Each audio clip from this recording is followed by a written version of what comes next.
wild card position. Yeah, it's just June. Nevertheless, they have a lead on the Giants and the Rockies. Why would I think about this? Well, why not?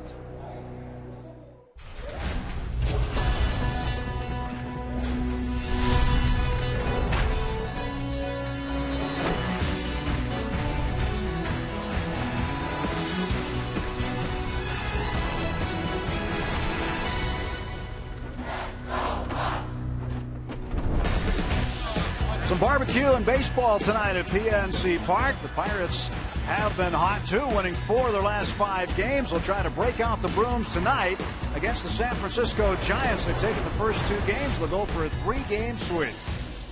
Hi again, everyone. Along with Steve Glass, I'm Tim Neverett. Robbie Ince-Mikowski will join us shortly. And on the last road trip, at least at the beginning of it, the Pirates offense struggled. That's not the case now, as the bats have been broken out. Absolutely, and it couldn't come at a better time, Tim, because the starting rotation, as we'll get to in a minute, has been somewhat in disarray. But all of a sudden, against the Giants, who are the World Series champions, just lighten up the board. 20 runs, all those hits, and you know, it's good, too, because it lets you really realize that you're capable of doing it. You can think you can do it, but they have really proven that they're capable of providing some offense, and they owe that to their pitching staff. The pitching staff has been great. The hitters owe these kind of offensive nights to them. Pitching staff a little nicked up. The Pirates announcing this afternoon that A.J. Burnett has been placed on the 15-day disabled list with discomfort in his right calf. That's our AGH Sports Medicine injury update. Jose Contreras has been released also, and that opens up a spot on the 40-man roster for tonight's starting pitcher.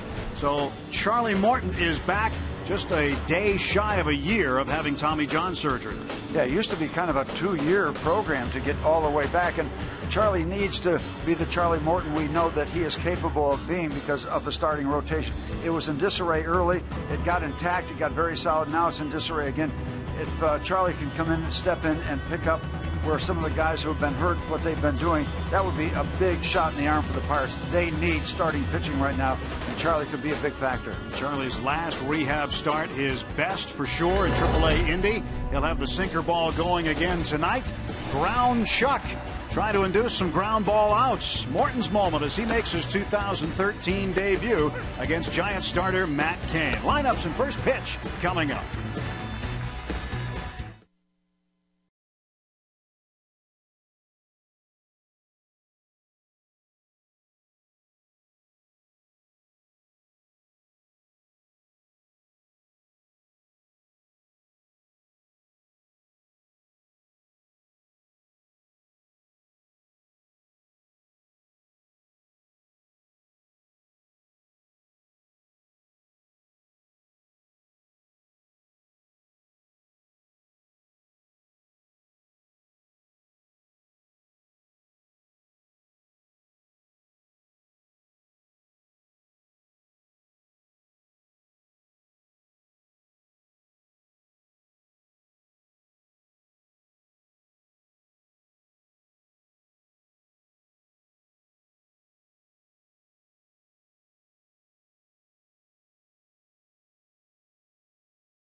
Pirates right-hander heading out to the pitcher's mound to begin his warm-ups. A welcome sight for the Pirates. For the Giants, Bruce Bochy sends his lineup out like this. Gregor Blanco back in there starting in center field. Brandon Crawford will bat second and play shortstop. Buster Posey behind the plate. Hunter Pence in right field. It's Brandon Belt at first base. Andres Torres, the left fielder. Joaquin Arias, who is hitting .385 at PNC Park with 3 runs batted in and a double, will bat before Nick Noonan gets his first start in this series since his recall from AAA. And Matt Cain, the pitcher, will bat 9th and face Charlie Morton. Charlie Morton making his debut for 2013. Numbers brought to you by Chevy, and really you need Charlie Morton to pick it up because the starting rotation is really struggling. And along with Charlie getting his game together tonight, the Pirates need to keep the bats going. It would be nice for the Pirate offense to protect the starting rotation for as long as they possibly can. Charlie's game, we all know it, ground balls. So you want your infielders to be on alert, make all the plays, because when he's on his game, they will hit the ball into the ground or hit the top of the ball. And you know, Charlie, 2 years ago, 10-10, when he got it figured out that he could make a living with that two-seam fastball. And you hope he's not too amped up. When you're amped up, sometimes have a tendency to keep the ball upstairs. So welcome back, Charlie. Your arrival couldn't have come at a better time. Good luck to you. You know, talked to him at length yesterday about last year, and he said he had in the back of his head every time he released the ball, he knew something wasn't quite right. And he kept on doing it over and over again. And as you know, Steve, as a pitcher, you have to repeat that delivery over and over again. And he kept doing it, didn't feel right. He said it's not that way now. It's much different, he said. And his first pitch of the season misses for a ball to Gregor Blanco. And that's 95 miles an hour, and Charlie's amped up. That's a really good speed on a fastball from Charlie Morton. 1 ball and no strikes to Gregor Blanco.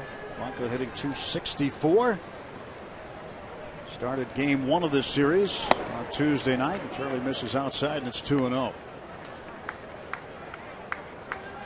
Blanco with 18 runs batted in.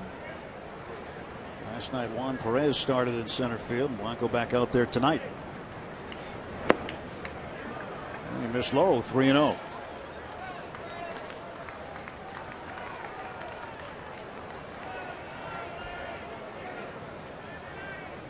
Three balls, no strikes on the first batter of the ball game, and that is a strike. Yeah, you'd like to have Charlie, as you would like to have every pitcher, minimize the base runners. The Giants scuffling to a degree right now. They're going to test Charlie Morton and Michael McHenry if they get base runners on, and we might get a preview of that, maybe more than a preview right now with Blanco on base. He has stolen 6 bases. Defensively for the Pirates, Alex Presley, a late replacement for Starling Marte, who's got soreness in his left rib cage. Alvarez and Mercer on the left side. Walker and Jones on the right, with the Fort doing the catching for Charlie Morton. Yeah, so Alex Presley saw his name not on the lineup card, but a late scratch was Marte, so he is sitting this one out after going 4 for 5 in last night's game. But Presley gets the start instead. And a substantial lead at first base. Yeah. There goes Blanco, and he'll have a stolen base easily. No throw able to be made by McHenry. Crawford thought he was hit by the pitch, and is he going down to first base? Yeah, well, no stolen base. Crawford hit by the pitch. So not the start Charlie Morton had hoped for. 2 free passes to start. Take a look. Got a piece of that back foot, back leg, back knee, whatever it was, and now Michael McHenry going out to make sure they've got the sign squared away. Give Charlie a breather. Charlie, first start, you know, he's trying. There's got to be a lot of adrenaline, a lot of emotion. You know, that's a long rehab. It's a long, miserable rehab, lonely time. He's happy to be back out there, and there's got to be a lot of butterflies flying around, a lot of emotions going on. But you've got to do one thing if you want to get rid of that running game against anybody. You've got to make an early statement, and the Pirates need to do that when they get an opportunity, and that goes a long way in sending a message that you're not going to have a free ride around the base paths. Blanco at second, Crawford at first. Top of the first, nobody out. A walk and a hit batsman to start the game for Charlie Morton. Now facing the reigning National League MVP, Buster Posey.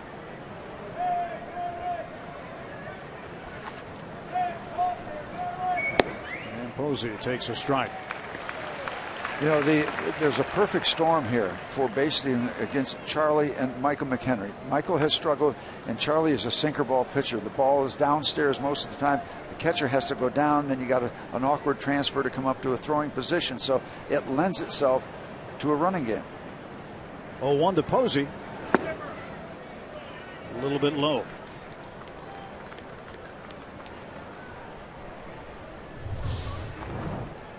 See where this one came in. That looks like a strike, and we'll just say that Tim McClellan, a very experienced and very, very good umpire. It's just the way he calls strikes just with a signal, not in the zone or anything. It just makes it difficult to see what's going on. Base hit to left field. Blanco's coming in. It's 1-0 Giants. Giants strike first, and now Charlie looking to find a way to settle down. He did get a ground ball, but that ground ball avoided any Pirates infielders.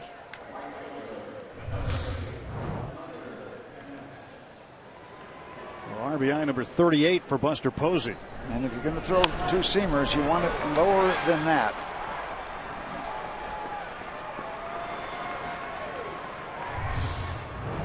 So the leadoff walk bites Charlie Morton early in the ballgame.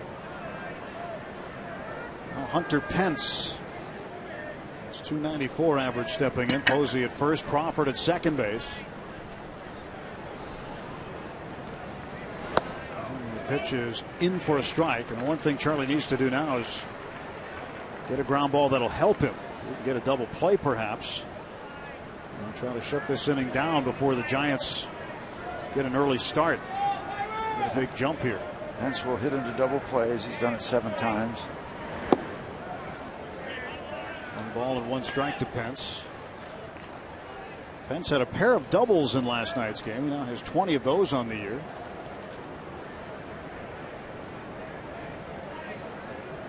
Chokes up on the bat. Has an uncharacteristic swing. That is a strike. We try to work with Tim McClellan on the strike calls. It's not an emphatic strike call. Tim McClellan, the crew chief, veteran. Mike Mchlinski, Wally Bell, Marvin Hudson. First game this season, McClellan's been behind the plate for the Pirates. Charlie's working where Charlie needs to work, down in the strike zone. You see it on the Range Resources strike zone grid. Morton stretch and the 1-2 pitch. There's a ground ball towards short. Mercer charging. He'll have 1 play. That's the first of retired Pence. Moves up the runners. Crawford down to third base, and Buster Posey over to second. 6-3 on the put out. Pence is gone. So 1 out. And the Giants, with a 1-0 lead already, have runners at second and third. Yep. They're on the board, and we're on the board with the first out. You know, the grid, the strike zone grid, the Range Resources strike zone grid, in that Posey at bat showed a ball down on the bottom line that was a strike, but the catcher McHenry almost caught it on the ground. Charlie has a lot of sink. I don't know if he has that much sink, and nothing's 100%. Charlie didn't get the call. Wish that he did. Brandon Belt at the plate, the first baseman. Now when Belt is up with nobody on, the Pirates shift, putting 3 infielders on the right side, but with runners at second and third. They'll trade him out for a run here and play back. Belt hit against the shift last night. Slowed his bat down, took it to the opposite field. Got himself a base hit, trying to do it again there. And with a big hole in the left side of the infield, fouled it back.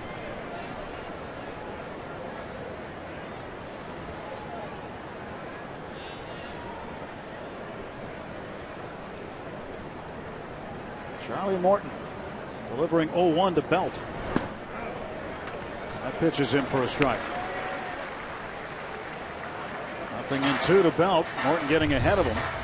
See if it's the backdoor breaking ball. Starts out way outside, comes in, and that last little twist picks up the outside corner. That's a perfect example of the backdoor breaking ball. 0-2, he got him. That could be huge. Got a circle around that one. Runners at second and third, less than 2 outs, and they're still there, and you got a huge second out. Now Charlie has a chance to escape. Nicely done. Breaking ball downstairs. Previous breaking ball out on the outside corner. This one down and in. Nice 1-2 punch. Charlie came back with it. Now facing another left-handed hitter, and Andres Torres. Torres, a switch hitter, batting lefty. And a strike on the inside corner. We've learned one thing about Andres Torres. He can pull anything. Who's pulling the Garrett Cole 97, 98 mile an hour fastball first game of the series. Second and third, 2 outs for the Giants. Top of the first, they've got a run in. And the off-speed pitch missed. Just couldn't open up the back door with that breaking ball. Close. It was dangling out there, and Torres let it fall outside. 1 ball, 1 strike. Morton's 1-1 pitch. Popped up, foul ground, and this will be out of play. So 1-2. Morton gets ahead of him.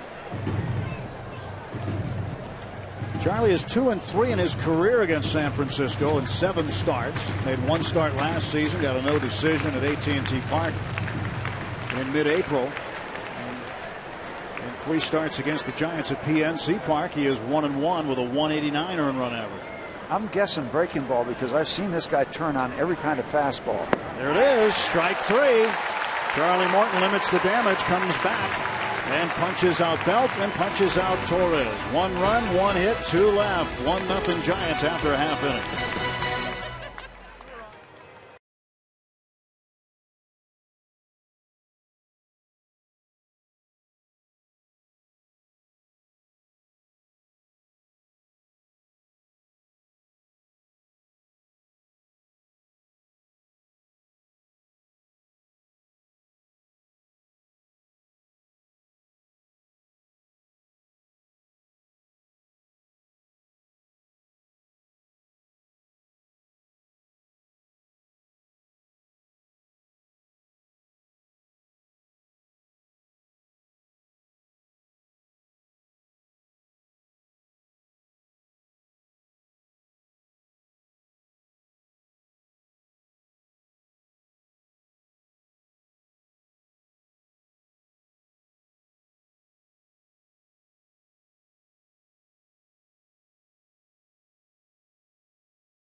Who left the building last night will be leading off as we look at our Pirates Toyota lineup.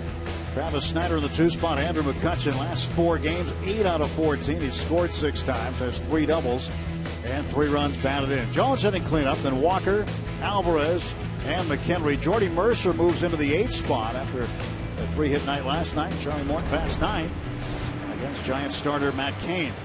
4-3, but with an ERA over 5, and he has been struggling, as we learned about Tim Lincecum and Barry Zito on the road. He's 1-2 with an ERA of about 5.5 on the road. And these 3 guys struggling on the road, that's part of the big part of the reason the Giants are 12-20 away from AT&T Park. It's been tough away from San Francisco for the Giants. Presley hit his 2nd career pinch hit home run in last night's game. Tries to bunt his way on. Cain will field, throws to first, and he got him just too close to the pitcher's mound and not far enough down the third baseline. Otherwise, Presley might have had a base hit. Good idea, good try. And as you look at the replay, just a little bit, as you said, too straight away. Because you want base runners, because as much as we talk about the perfect storm possibilities for the Giants to run against Morton and McHenry, Cain and Posey, same scenario. People have been running like crazy against Matt Cain and Buster Posey. So we'll see if that becomes a story. Snyder takes a strike. Travis starts the night at 234. A pair of home runs. 19 knocked in. 0-1 pitch. Foul tipped in and out of the mid of Posey for strike 2. Matt Cain, as you take a look at Travis Snyder, Matt Cain almost built similar to Garrett Cole. Maybe Cole a little bit bulkier, but this is a big, strong right-hander on the mound for the Giants, and that ERA over 5 is just out of character for him. Well, the Giants staff as a whole has struggled on the road. Their road ERA as a staff, 5.30. It's the highest road ERA in Major League Baseball. And strike 3 called. And as Snyder goes down looking, 2 men out. Checking out the call, third strike. Right in the outside corner. One of those 50-50 deals. You're going to get, pitchers are going to get that part of the time. The hitter will get it part of the time.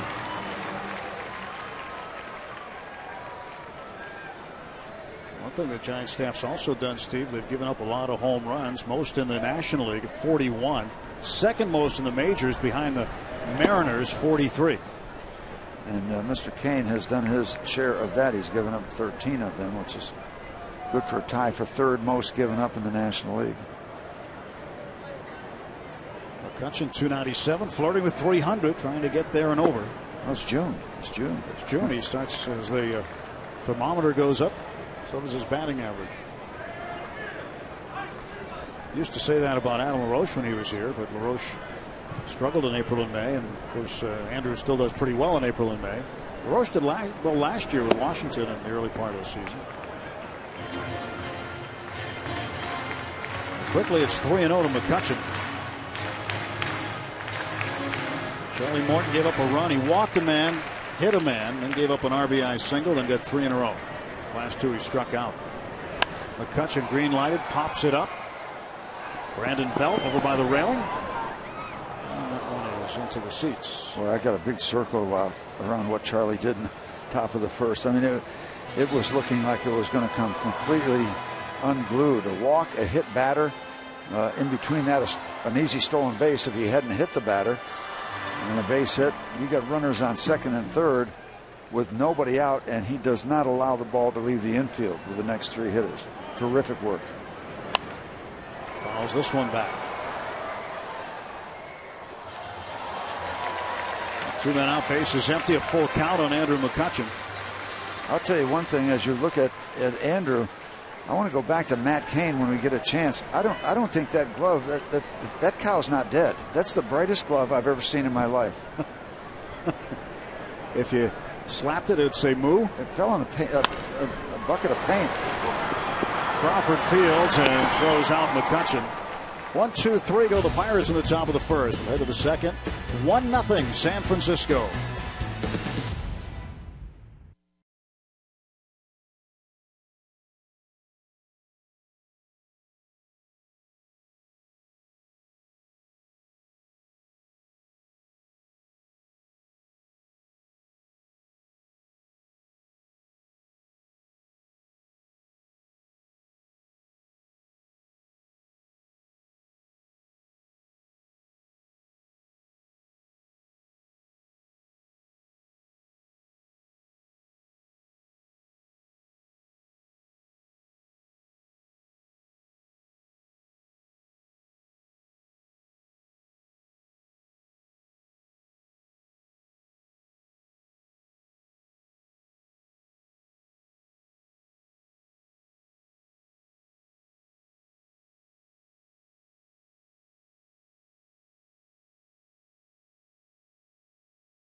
Cincinnati 3 back of St. Louis.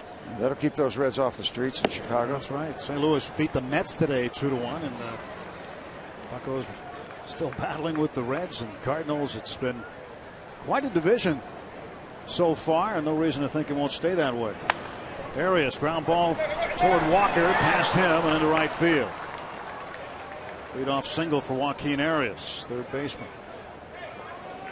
Arias had a 2-run single last night, along with an RBI single in the 7th, so 3 runs batted in on 2 hits in last night's game, and he starts tonight with a base hit here. You see Walker playing way up and back of second base, and Neal had a long way to go, and I don't know if he's going to be able to do much at that point if he gets the glove around it. We were positioning him not to go to the opposite field, and that's exactly what he did. Beaten by the shift. Pirates beaten by the shift. Here's Nick Noonan. Noonan was called up when the Panda, Pablo Sandoval, was put on the disabled list Monday with a strained left foot. Noonan recalled from AAA Fresno. His first start since the recall. He has appeared in each game as a pinch hitter. We'll take a strike there from Charlie. I tell you, nothing wrong with Charlie Morton's speed. The first couple pitches he threw were about 95 and 96. If he can get all the buttons and knobs adjusted for that sinking 2-seamer, and with that kind of speed or just a little bit less, it'd be tough to handle. You got to twist the antenna up on the roof a little bit and just get it dialed in. Is that how that works? Yeah. Open the window, have somebody down there relaying messages back and forth. Strike 2 to Noonan. Yeah, if it was just that easy, huh? We're getting up on the roof. Yeah, twist those bad boys. You might knock a building down if you start twisting that stuff. Radiation poisoning hanging out up there. There's a lot of things going on with that stuff. Anything with a lightning bolt red painted on it, probably don't want to stand next to it. Arias off of first, nobody out. Here's the 0-2. That's up high. A 1-2 count on Noonan. So far, Charlie's kind of struggling to get the fastball zoned in, but boy, a couple of great breaking balls to get the strikeouts on Belt and Torres. Breaking ball's all right. You gotta get that fast one going too. Get that one dialed in.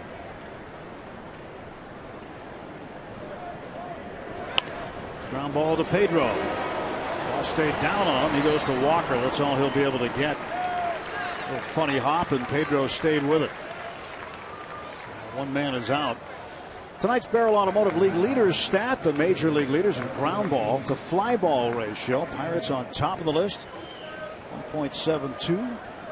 Cardinals, Rockies, and Mets thereafter. Barrel Automotive, we're driven to be better. I think the Pirates, who have the highest ratio in Major League Baseball with Charlie Morton on the mound, would improve on that 1.72 tonight. Awkward play by Pedro on that ground ball. Looked like it hit in the glove kind of funny, and then he had to hurry the throw and then blew up the double play opportunity. Kane fouls off the bunt attempt. Like I saw a lot of ball in the glove rather than deep in the glove. Saw too much of the ball in relation to the glove. He'll be checking in the dugout, see where they want him to play right now, other than in for the bunt.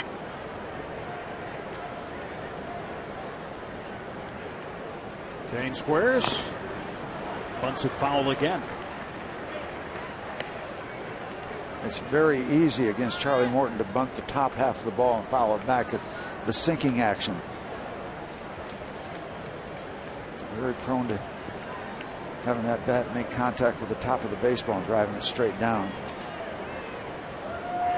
Kane is 3 for his last 10 after going hitless in his first 11 at bats of the season. He's a good bunter. 7 sacrifice bunts this year for Kane. He'll swing away here, and he chops it back to Morton. Charlie will go to first. They get the deal accomplished. Just caught cost Matt Cain an at bat. That's all. He didn't get the sacrifice mulligan. Him chopping at the top half of the ball. On the ground ball out.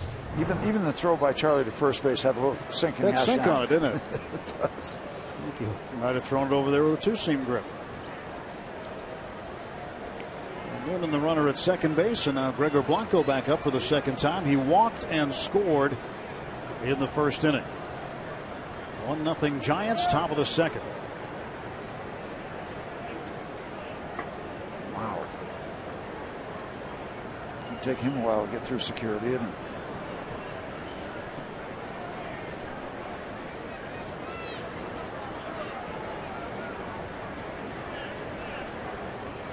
I might weigh him down trying to run the bases, too.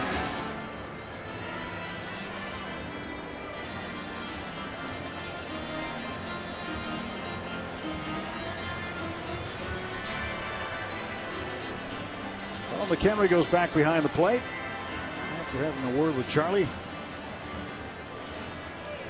Yesterday was a big day for Charlie as he was preparing for his start. Came out, had extended bunting practice. He went over all of the signs with Nick Leyva. When he gets on base, he's got to know what, when he goes to the plate, he's got to know what the bunt is. Welcome back, Cotter. All that stuff. So he's getting his re-education yesterday. 1 ball and no strikes to Gregor Blanco.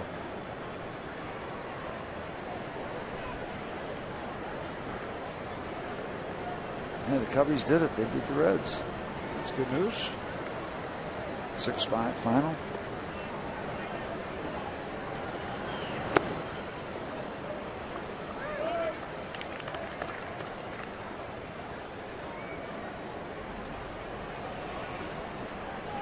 Now we'll take you back to our Root Sports studio in just a little while and get an update on that, see how the game ended. Yeah, I just wanted to break the story. You're just a man ahead of your time, Steve. You are just ahead of it all. Should have quit while I was ahead. He's going up the middle for a base hit. Noonan's going to come around third and score. Giants lead it 2-0. 2-out RBI single for Blanco. His 19th run batted in. Ground ball, and well, you hope a lot of them don't find the hole. This one right back up through the middle, under the glove of Charlie, and with 2 outs, that becomes an easy score. Get a lot of ground balls, you just want them at people.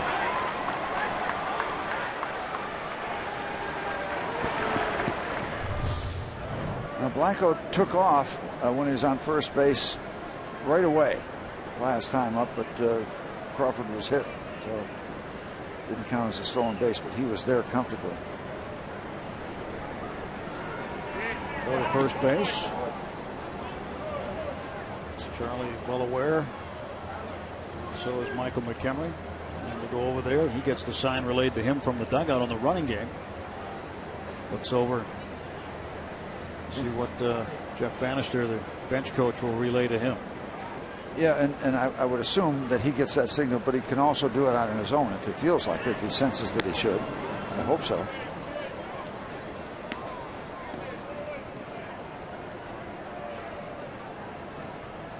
Russell Martin with the night off tonight. McHenry in. You got to get Michael in there from time to time. Backup catcher, got to find a way to keep him fresh. 1 ball, no strikes to Crawford. He was hit by a pitch in the first inning.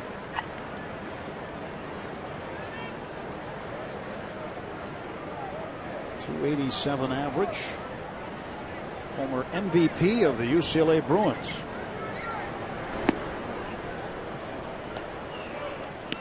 And it's 2-0.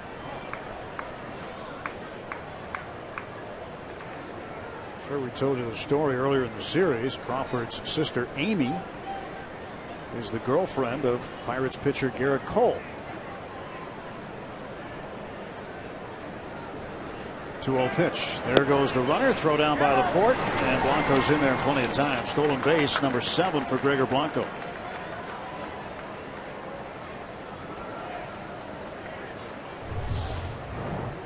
Check the break. Well, that's on Charlie. You don't really have much chance as a catcher when you can see 5 or 6, maybe even 7 steps before the pitch is released. You got no chance.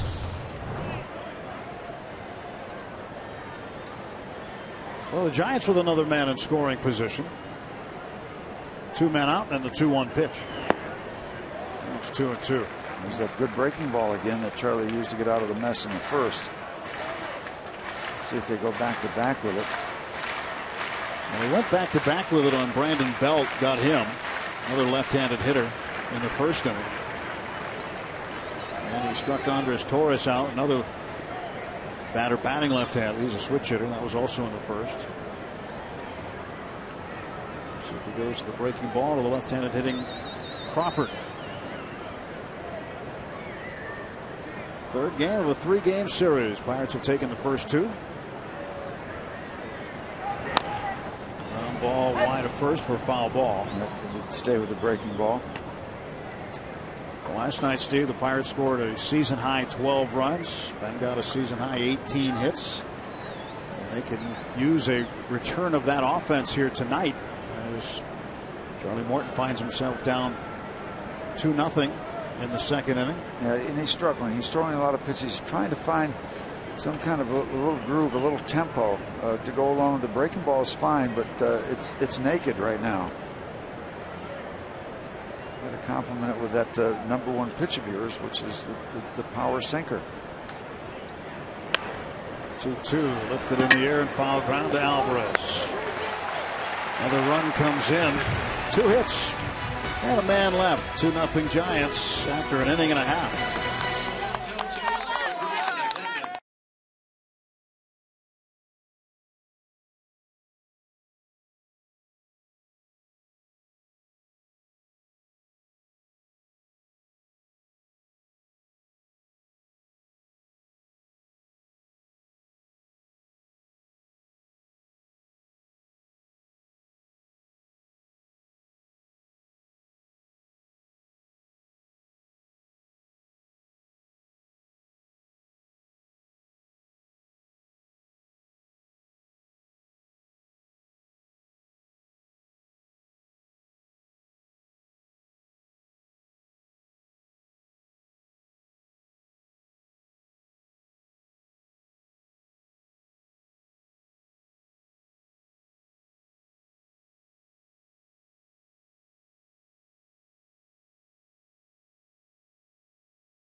For the Pirates as we head to the bottom of the second inning.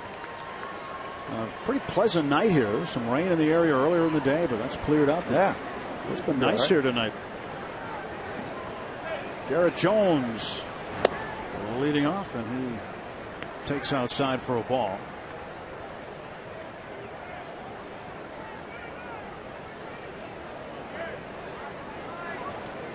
And ball, no strikes, and Cain's pitch on the way. It's not the swing Garrett wanted. We've seen better swings from Garrett Jones. Many better swings. Parrott's back at work, Steve. He's working. He had a nice new prop last night.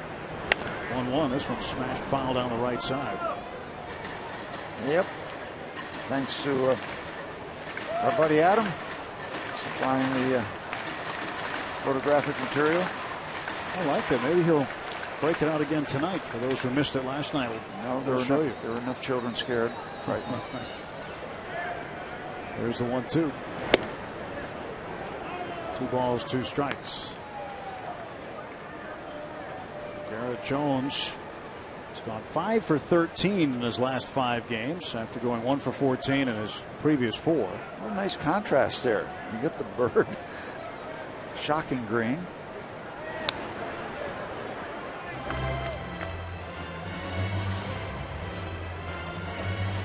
You know, you look at the Parrot, he's stylish yet understated. Yeah, there's the prop from yesterday. Those eyes mean business, don't they? Well, they mean they need different glasses, I think. Or you need a closet to get inside and lock the door. 3-2 to Jones. I think that was long overdue to have that new prop.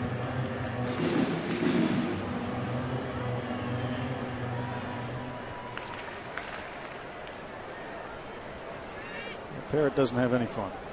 Payoff pitch. Jones fouls it back.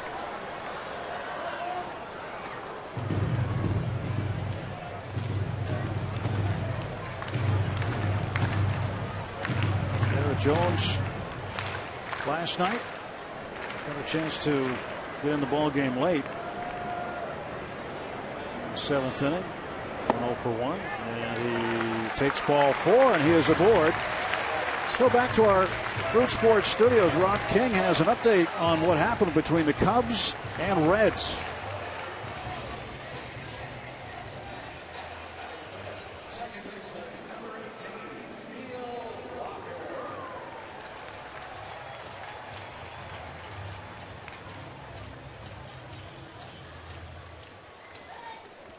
Very nice. So now the Pirates and the Reds even in second place behind St. Louis at the moment. If the Pirates would win tonight, they'd have second place to themselves by half a game over Cincinnati. The Reds had won 12 straight games at Wrigley Field prior to losing that extra inning game. 12 straight games there. Everybody loves to go to Chicago. I would say if you took a vote of all the major league players in the last 50 years, that would be their favorite town. They're not that club to go to. Well, this year so far, the Pirates had a day off on the road there. That's dangerous. Unfortunately, it rained for half the day. It doesn't matter. I know some activities are indoors, but it was a nice day off in Chicago. 1-1 pitch. Walker swings and misses. Walker had a video replayed home run last night. 5th home run of the year. Ball hit the first seat over the railing on the Clemente wall, and Tim McClellan, the crew chief, ended up taking Mike Michalensky and Wally Bell down underneath with him, and they looked at the video and determined quickly that it was a home run and not a double as it was originally called by Michalensky. Walker hits this one in the air to right field over toward the line, and Hunter Pence chasing. Pence still chasing, and he runs out of room. And this is what happened last night. Walker thought this one was a double. He didn't think it was a home run. Didn't think he got it up there high enough. But it hits the seat, bounces back to Hunter Pence. Home run. The universal sign. By the way, Tim, I think I know why the Parrot is up on the Giants' dugout. I think he's got his eye on Matt Cain's glove. Really? Yep. What do you suppose he wants with it? Dinner. Jones at first base. Walker a little bit more time before the 1-2 pitch.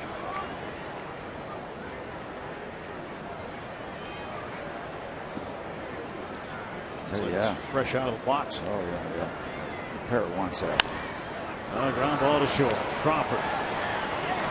Running back to first. That's a double play. 6-4-3. Now he races the leadoff walk. Big help for Matt Cain in the second inning.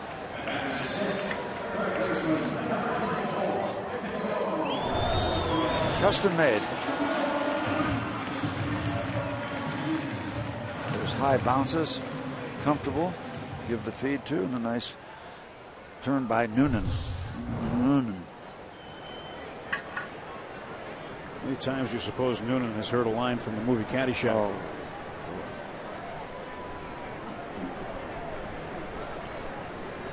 Pedro Alvarez. 2 outs, base is empty, takes ball 1.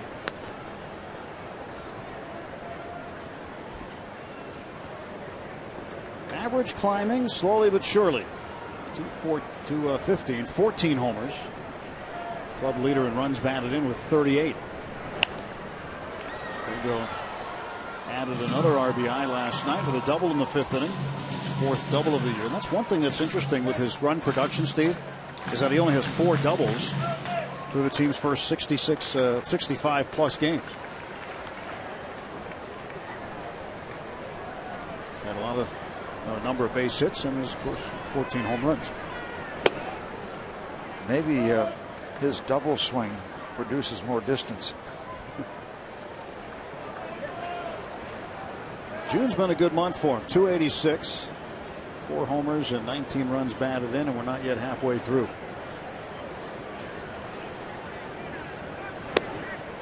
Three and 1.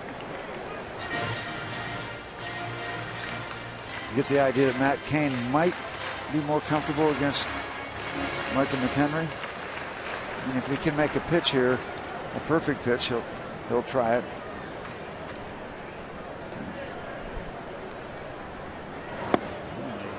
Got a pretty good pitch there. Pedro swung and missed, so now the count full. Pedro homers on average about once every 15 at bats.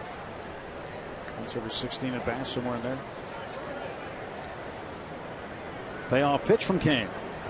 And Pedro strikes out. So 3 men come to the plate. Cain helped out by a double play. We'll head to inning number 3 at PNC Park.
Tonight making his 2013 debut, and this falls at a time he's had some special moments in his career, specifically between the days of June 10th and June 14th in his career. And get a look at this. His major league debut came on June 14th, 2008 with the Atlanta Braves, and then his first start with the Pirates came June 10th, a year later. Of course, that went against the Atlanta Braves, and then his Tommy John surgery tomorrow will be the 1-year anniversary that he had. Then, of course, tonight he makes his debut on June 14th. So I don't know if Charlie knows this, Tim and Steve, but this second week of June has been a pretty eventful one for his professional career, and hopefully this night gets turned around starting here in the 3rd inning. He needs a shutdown inning here, starting off with Buster Posey. He delivers strike 1 to the Giants catcher. Charlie's already building up a substantial pitch count.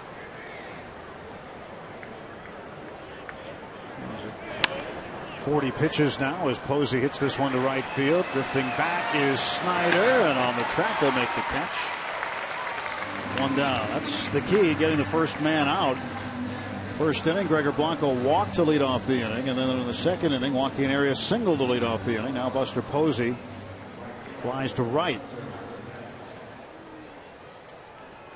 Obviously, the key to any shutdown inning is getting that first out for the first man you face. What you want to see on that grid is a lot of yellow right down on that bottom line. It's sinking fastball. Well, happy 7th birthday. Good way to spend it at the ballpark. Hunter Pence, 0-1. Speaking of birthdays, I want to say happy birthday. It's next month, but it's coming up. Millie Bush, she'll be 90 next month. Huge Pirates fan, has been since she's been a little girl here in Pittsburgh. Let's run one forward tonight. 0-1 pitch. That is inside.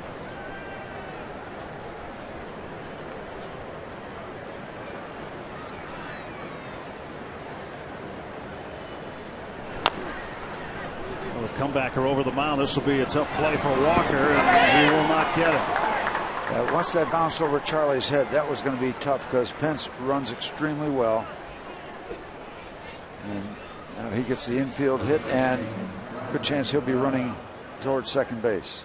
Well, now it's time for the whiff, brought to you by Head and Shoulders. Now with Old Spice rather. Talking about strikeouts, we've got Pence, Belt rather, and then Torres to get out of that first inning jam where he did give up a run, but struck out the last two men, Belt and Torres. The game could have gotten away from him right there. Did a heck of a job. Now they're going to have to really watch Pence. He's 12 for 12 in steals. Charlie trying to change the timing on the hill. A long pause there to see if he could get Pence leaning. Chances are you're going to see Charlie go over to first base too.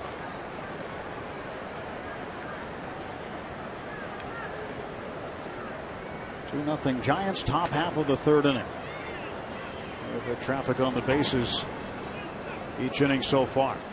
You know, and you might think, well, you don't really need to be awfully quick to go to first base with your move because you're not trying to pick him off. But that's not the point. What you're trying to do is save a step on his lead. So he's got to get back quicker so he can't get out there. And that extra step that he can get if you're not quick could make the difference of out or safe at second. There goes Pence. McHenry's throw down is not in time. Second stolen base for the Giants. And stolen base number 13 on the season for Hunter Pence. And that won't stop. That won't stop until you nail somebody. 1, 2, 3, 4. Around 5 steps before the ball is released.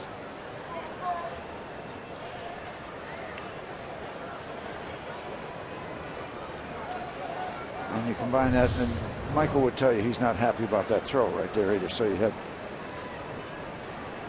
perfect situation for the Giants to get an easy steal.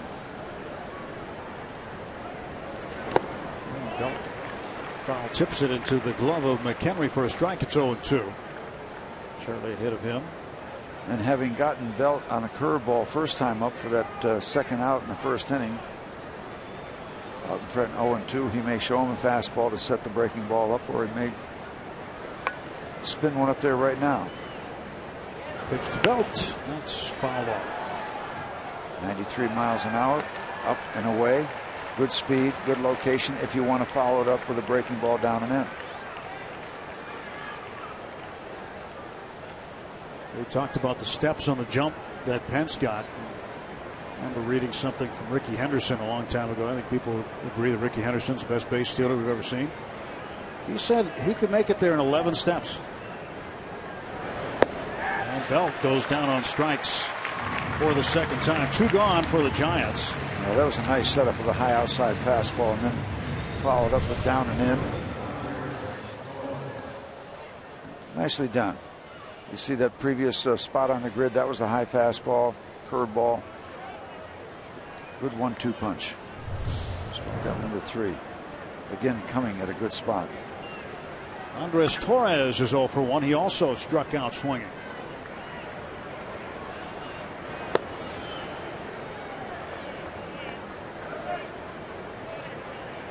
It's a different era with base stealers now.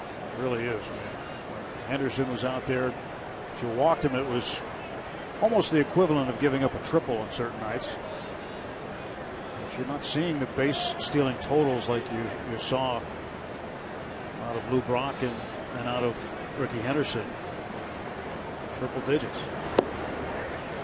And yeah, that's when everybody was running too, along with Henderson and Brock. And then it kind of bottomed out a little.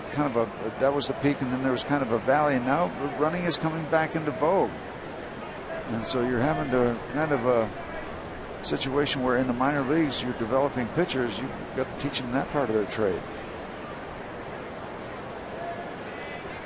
2-0. It's foul back, and you got to have speed, obviously, but you also have to have the reaction to be able to take off at the right time, get yourself a good jump. It's all about the jump you get off the pitcher. For a right-hander, you want to get the jump. For a left-hander, you want to guess right, make sure he's not coming over to first base. A.J. Burnett knows that he's going to have guys running on him when he gets back off the DL. He's got one of the slower moves to the plate. A.J. going on the DL today, retroactive to the 9th of June with soreness in his right calf. And anytime you see offense down, you will see more running. It's just a knee-jerk reaction, trying to create offense. And the art of stealing is not an easy. It's a tough art to practice because you don't have those live game situations against other major league pitchers to work on your game. Work on your mechanics, your physical mechanics, but that gut feel against big league pitchers. And some's about the slide too. A lot of guys will go head first to try to catch it with a hand, and some guys like to go in feet first and pop up. Well, the pop up has its advantages because if the ball gets away anywhere, it's an easier bounce. If you want to think about going to third base, you're going in hands first. Kind of tough to unscramble yourself and get back up and take off. 3-2. He got him. Off speed pitch. The curveball, and Torres strikes out for the second time. No runs, a hit, and a man left for San Francisco. Leads 2-0.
I'm Tim Never. 2-0 San Francisco, bottom of the third inning. Pirates looking for their first hit off of Matt Cain. You so painfully know he has been down this street before. Well, last April 14th, it was the home opener for the Giants in San Francisco. Last season, the Pirates had 3 opening days, one here, one in Los Angeles, then one in San Francisco. And on that day, Matt Cain stymied the Pirates. The only hit he gave up. In fact, he was perfect to the middle part of the game. And the starting pitcher that day for the Bucs was James McDonald. McDonald had a check swing, maybe 3/4 swing, opposite field poke through the hole in the left side of the infield. And then Cain went perfect the rest of the game. Just a 1-hit shutout, and almost did something pretty special. It was a pretty special effort anyway. Yep. Just have a previous shot of Dave Righetti, his pitching coach. A classy guy Dave Righetti is. Drags. No hitter. Yes. Been up and down that street. It was a July 4th one against Boston. 84 at Yankee Stadium. Hunter Pence tracks this one down. And there is one out. Matt Cain later in the season would get the perfecto this past season. Day Automotive, this day in MLB history. A year ago today, Matt Cain hurled the first perfecto in Giants history. Struck out 14 against the Astros. 20th perfect game of the modern era. It was the second of 3 perfect games in the majors last year after Philip Humber did it in April. Felix Hernandez did it in August. Day Automotive, we're going to make your day. So a big anniversary for Matt Cain. Pretty good looking catch by Gregor Blanco too to save it. Flat on his belly in the warning track in left center. One out for the Pirates. Bottom of the third. Batter is Jordy Mercer. Jordy had himself a night last night. Scored twice, had 3 hits, went 3 for 5. And hitting at the bottom of the order. Right now, Mercer is going to get an opportunity. Clint Hurdle was asked about Jordy before the game, and he said, it's not like we're giving up on anybody else. He said, Barmes is still going to be an important part of this ball club. He said, but you're going to pick some spots and get Jordy Mercer in there for some stretches of time, especially if his bat is going as it did last night. But Jordy hitting down toward the bottom of the order tonight. And that is perhaps to strengthen the bottom of the order against Matt Cain. 1-2 to Mercer. 1 out. Bases empty.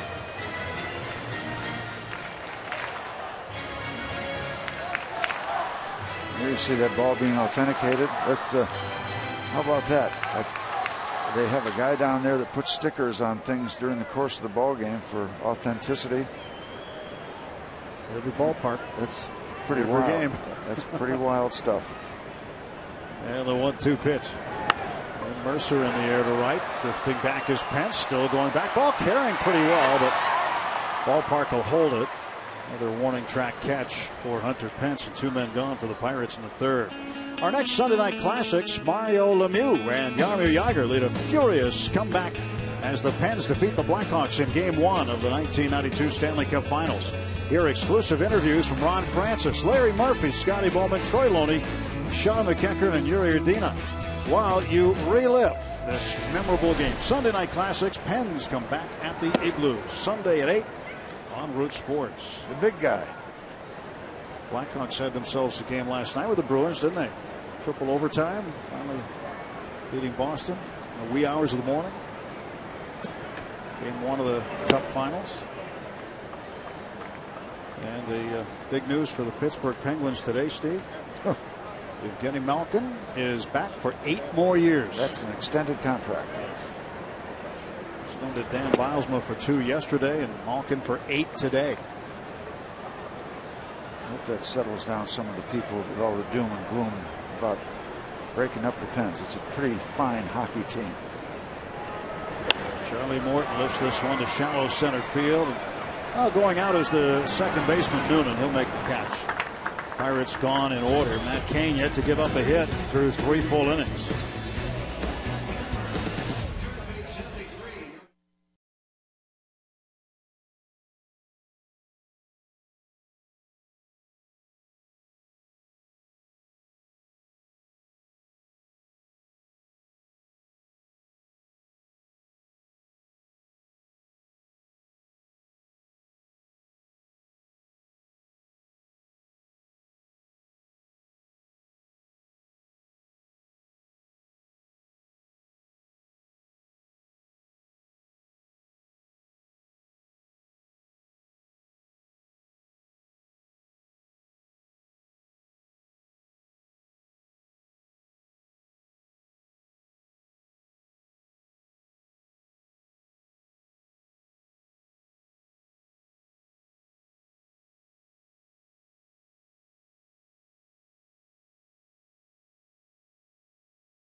Toyota. Now's the time to go places with Toyota. Visit buyatoyota.com for special offers. And buy PNC for the achiever in you. Let's go Bucks! Okay, we're going to check out Pedro Alvarez's knuckleball, see how it's working tonight as he takes the ball from Jordy Mercer. Okay, let's look at the grip. Pretty good delivery up over the top. Can we get a closer look with that by any chance? How about the AGH camera? Slow it down. See the grip? Oh, he goes 3 knuckles. Does that every time he throws the ball back to the pitcher. A little routine, little deal going on that Pedro has. Morton facing Joaquin Arias. Arias takes a strike. Arias had a base hit to start the second inning. Third baseman starting this series. Pablo Sandoval out. So Arias is in. 0-1 pitch. 1 ball and 1 strike to Arias. Charlie is grinding as he works here in the top of the 4th inning. But, he's kept it together. He's not let the ball game get away from him. Well, no knuckleball this time from Pedro. Oh, my goodness. He fired a strike over there to Garrett Jones, and Mike Michalensky calls Arias safe. Looked like he had him, but he's called safe.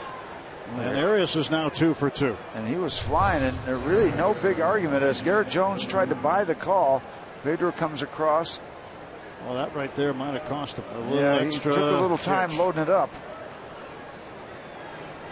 He fires a bullet across the infield, and he looked like he got him. Still think he might have got him. Yeah, looked like he did. Well, let's see if Arias wants to go anywhere towards second base. Nick Noonan at the plate.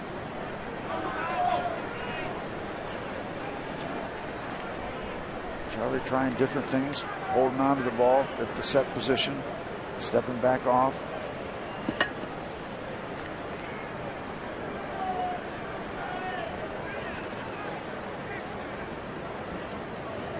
Different angle for you to look at. Ground ball to second base. Walker to Mercer for 1, back to first. Plenty of time to get it. Ground chuck. There it is. Well, you never know when something like that is just going to somehow, some magical way, lock him in and get that fastball to be more consistent. He has struggled with it, with its consistency so far early in the game. You never know. Something like that, he throws the perfect sinking fastball and gets the double play. Clean work. Good cheval by Walker to Mercer. He threw a knuckleball also, just without the knuckles. Not much movement on those seams. Did you notice that? When they slowed down that much. Just floated it over there.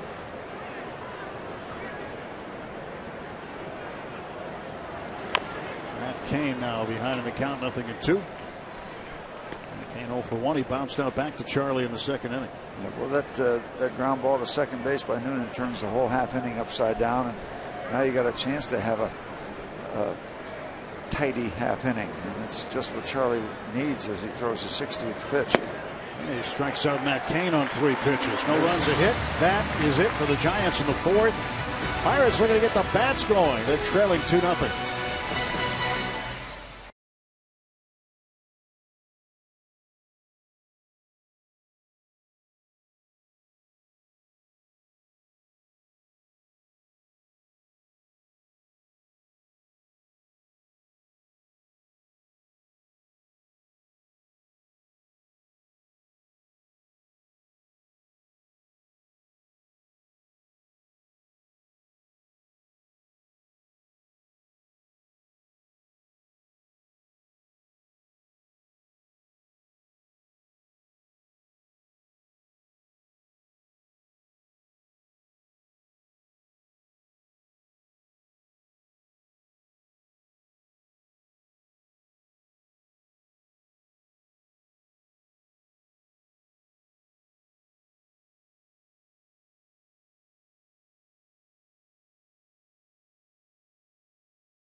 is brought to you by Barrel Automotive. We're driven to be better. And by Levin Furniture and the all-new Levin Mattress Stores. For a great deal on a new bed, shop Levin's. Let's go Bucks!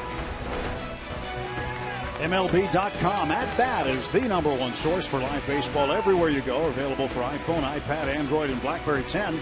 At Bat delivers Pirates baseball with live audio, pitch tracking, stats, news, highlights, and more. Text At Bat to 31826 or visit Pirates.com for more details. Nice night along the Allegheny River. Pirates need to get a hit off of Matt Cain. Trailing 2-0. Leading off, top of the order, Alex Presley. Cain has faced the minimum for the first 3 innings. He did walk Garrett Jones. That was the only Pirate base runner, but Jones was erased when Neil Walker hit into a 6-4-3 double play. Just 1 win on the road in 7 starts so far this year for Matt Cain. Presley bounces this foul, and he has been susceptible to big innings this season. He's allowed 3 or more runs in an inning 6 times, or 4 or more runs in an inning 3 different times. He's twice allowed 7+ runs in an inning this year, both against the St. Louis Cardinals. Kind of letting an inning get away from you, I would say. Pirates hoping for one of those innings right now. Pitch up high, and it's 1-2. Well, last time out against Arizona, 7 innings, just 1 run given up, and the start before that, one of those Cardinal starts, 6 innings, the 7 runs.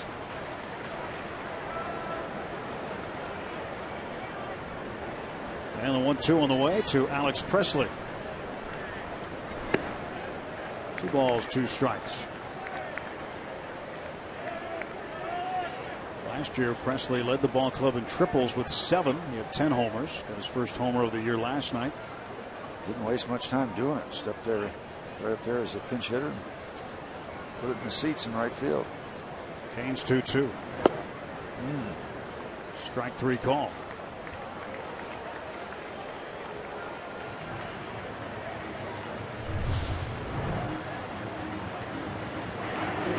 Painting that outside corner.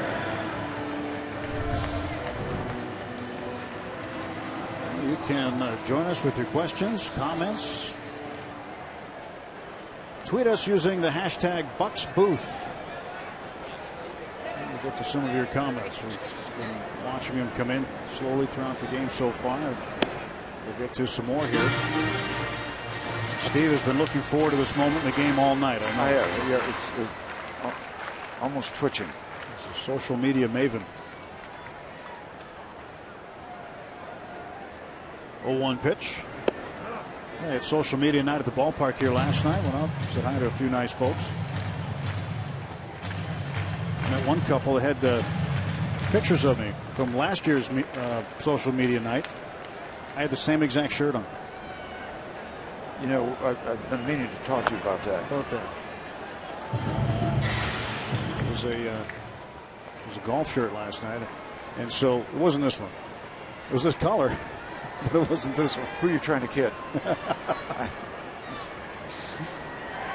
So I said, when did we take those? 5 minutes ago? But it's a good time had by all, and make sure you pay attention when the next social media night comes up. You can't fool those guys. Well, Jared Hughes was out there signing autographs for the folks. I mean, I have more than one of that particular shirt. It just happened to be the same shirt. Who do you think you're talking to here? You think you're going to kid me about that? I know it's the same shirt. Well, Steve has 2 shirts, and one of them's for Sundays. Right.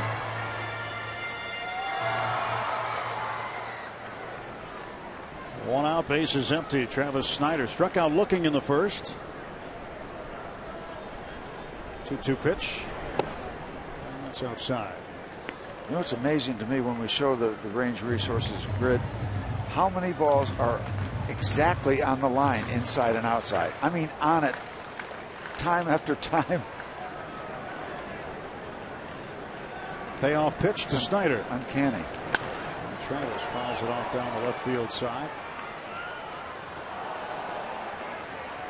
Borderline pitch fouled off. They have a souvenir. All smiles in that section right now. There it is. Yep. Frozen in time.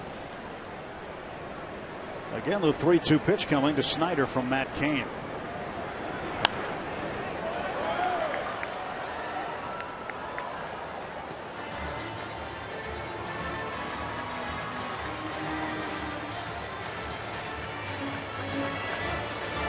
Pretty nice night it turned out to be.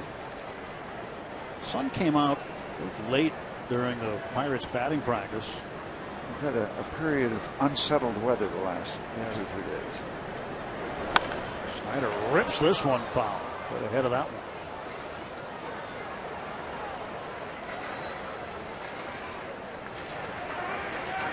Matt Cain out there dealing against Travis Snyder.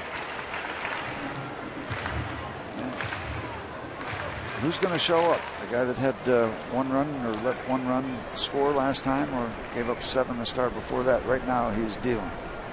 He looks like the Matt Cain we've seen a lot of. Noonan scoops it up, throws out Snyder, 2 down. Free Shirt Friday tomorrow. The Dodgers come to town, 7:05 first pitch. All fans take home a Pirates t-shirt at the gates, courtesy of Allegheny Sports Medicine. Get to Federal Street before the game. It's a Budweiser block party featuring local live music. And you can meet Bucks alum Bill Madlock at the Budweiser Bar. For tickets, go to pirates.com/Free Shirt Friday. Mad Dog's coming to town. And so the feisty Dodgers. Yes. Had some activity, extracurricular activity. Still awaiting the results of that situation. The league was reviewing it, and that was as big a fracas as I've ever seen on a Major League Baseball field. I mean, there was a cast of thousands.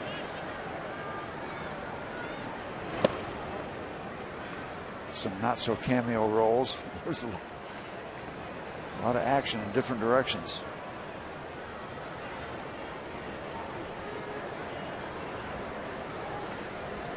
Literally a Donnybrook, Donnie Mattingly Brook, and Gibson and McGuire and Matt Williams. I mean, there's some serious people. In the air to center, and circling behind it is Gregor Blanco. He'll make the catch, and Matt Cain is perfect through. Well, he's got a no-hitter through 4.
Surgery has become pretty commonplace here within the last decade, and many Pirates have experienced it, but 2 that I spoke to, Mike Zagurski and Jason Gurley, had advice for Charlie Morton, and in particular, Mike Zagurski, and there's Zagurski right there on the right talking to him. Zagurski had the surgery in 2008, and I asked him about the effects that Tommy John surgery may have on a delivery. He said, really, you don't know until you start delivering pitches in the big leagues. He said, Charlie and I spoke this week. The biggest thing I told him was getting through the first pitch, literally just the first pitch, because at this point in time, your nerves should be a little bit more calm now that you've delivered a pitch back in the big leagues and all the rehab is officially behind you. And he said, there's nothing you can do about your physical situation. Everything's been done. You've done all the rehab. There's nothing more you can do than to go pitch. And I think maybe the nerves may have lasted 2 innings with Charlie Morton, as the last 2 have been pretty good as well. So hopefully he'll continue on this path he's been in the last 2, Tim. Yeah, Robbie, I talked to Charlie for a while yesterday in the dugout, and he just said that he always had this feeling in the back of his mind last year before he was shut down and had the surgery that there was something not right. He threw every single pitch with that thought in his head, and he hasn't had that. That's gone in him, and he says that he is throwing it free and easy right now, absolutely pain-free, and said it feels like it used to feel. Yeah, and you got to trust it. You got to convince yourself, yeah, I am okay now. And you eventually have to turn it loose and convince yourself it's okay, because you're probably going to have a tendency to protect it mentally until you just break that mental scar tissue. Blanco, ground ball to Mercer. 1 out. Check the Twitterverse, Steve. Jay Bird 25-25. Steve, with a 2-seamer like Morton, is there a way to control its movement, or do you just fire away and pray? Well, you don't really have to do too much. You don't have to be too fine with it. If you're getting the 2-seamer action, throw it downstairs, and don't throw it too far downstairs. If you can control the direction, you don't need to control the movement too much. Downstairs, it's going to be hard for batters to lay off it, even if it's down below, because they're going to see it as it's coming to home plate, and they're going to have to make decisions on a pitch that many times is down underneath the strike zone. But yeah, I mean, you can't let it get out of control with the movement. I mean, you can't have it moving so much that you can't get it in the strike zone. But sinker ball pitches, throw it downstairs. You don't have to worry so much about in and out. Crawford swings and misses at the 1-1. Now 1-2. Right now, Charlie's pitching with a breaking ball. I mean, he's got that. He's got the fastball on occasion, but I don't think he's entirely happy with the consistency.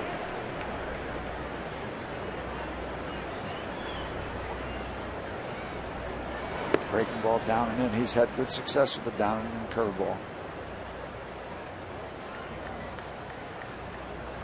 And it got Crawford. Yeah, I was going to say, I thought it was a 2-2 count.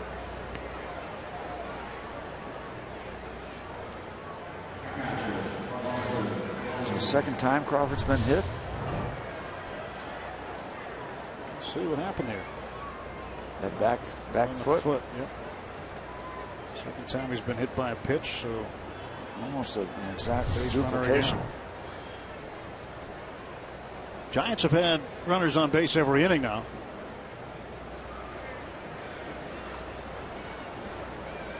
One thing Charlie was telling me yesterday is that when you're on your rehab, sometimes there's the curiosity factor that enters your mind as a pitcher, where you want to see, okay, can I get this guy to swing at this pitch in this count? Can I get this guy out in this situation, where you might not do those things at the big league level, and you want to see what you've got, so you try different things. That's why the rehab numbers do not necessarily reflect what numbers would be in the major leagues. Same with spring training numbers. You're doing similar things, trying to find out what you can do. And you're doing it in an area that won't count against your big league stats, obviously. And so Charlie said there was a lot of that going on during his rehab stint.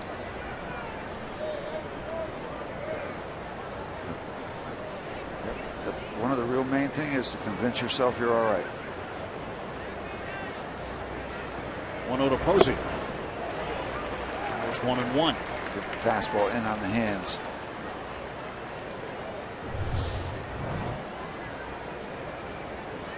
See that movement down and in, and that's got movement that looks good until it gets to home plate, and then all of a sudden it's still moving. It's still got action that's taking it out of the strike zone, and the best you can hope for is to hit something off your hands and hit a flare. That ball is going to be on the handle of your bat.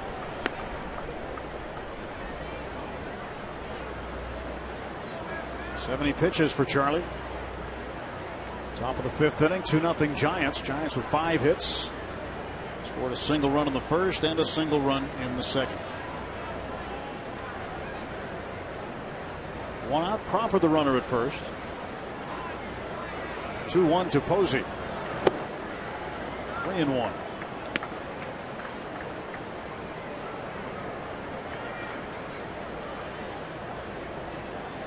Charlie's really grinding. He's doing a heck of a job with a pitch and a half. Let's put it that way.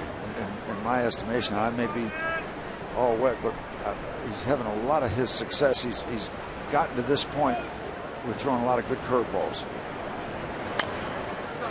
Bullpen at 3-2. Probably expect to see Crawford take off from first here with 1 out. An attempt to stay out of the double play. Yeah, why not? I mean, even if you get a swing and miss here, the percentages so far in this game are with you being safe at second base.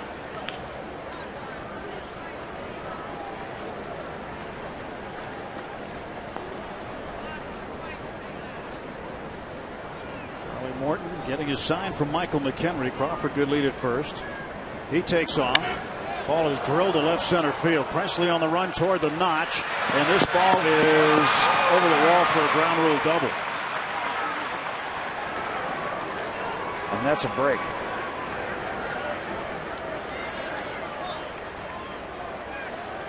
You got to send it back. Crawford's got to go back. He was trying to sneak into the dugout, but he's got to go back to third base. You know, they had that rule, Mr.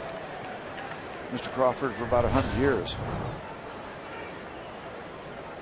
He gets it in, but not far enough in, and Posey looks like he's not going to get burned twice as he did with that first swing and a miss. And there's the ground rule, or book rule, double as they want to call it. It's now a chance to escape because the ball bounced into the stands. Double number 16, and Posey is 2 for 3. Now the Pirates will bring the infield in with 1 out. Hunter Pence at the plate. Pence reached on an infield single and stole a base in the 3rd inning. It's a tough situation.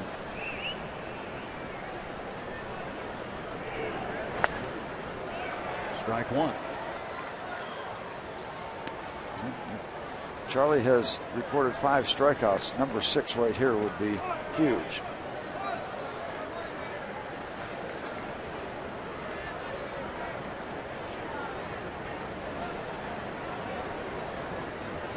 He's the only Giant to start every game this year.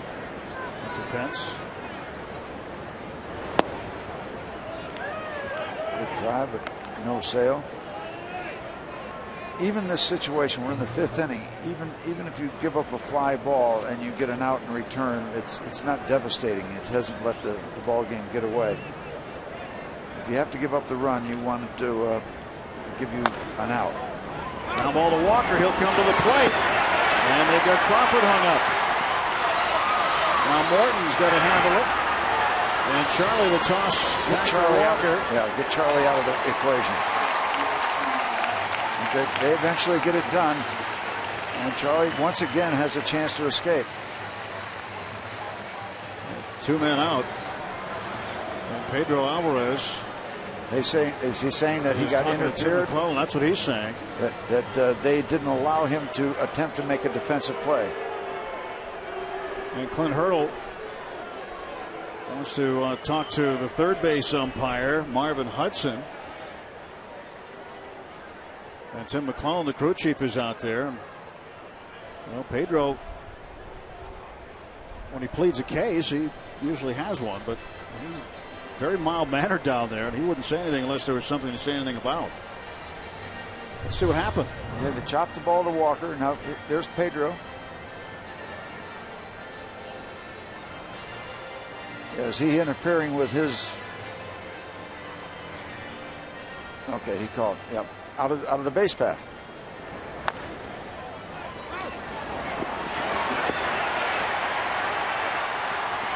No.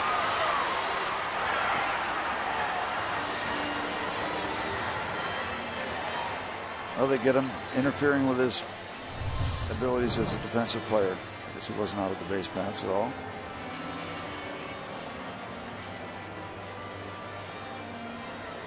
Clint Hurdle having a friendly discussion with Tim McClellan. Well, the point is, they got the out either way. I mean, you can't get another out. There's where he runs into Pedro. Yeah, he's out. He's out of the baseline. Yeah, right there. Were they just arguing they wanted an earlier call? You're going to get an out.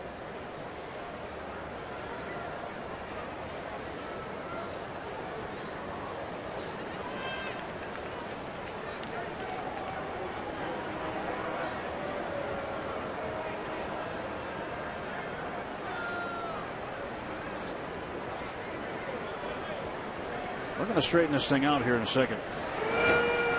As Brandon Belt is plunked. Actually, what happened, they called interference on Alvarez, and Crawford scores. There's one out. I thought I saw McClellan holding up one finger showing one out.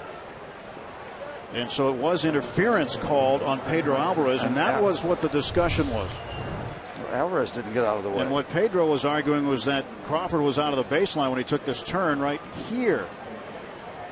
Watch this turn. He's way under the infield grass to get around Alvarez, and he had the whole baseline, but so Crawford was pointed home. That was the case. So it's 3-0 Giants after all that.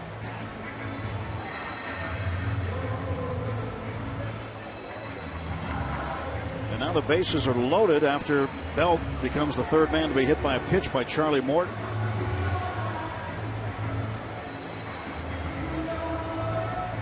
So an error is charged on the play to Pedro Alvarez for fielder's interference.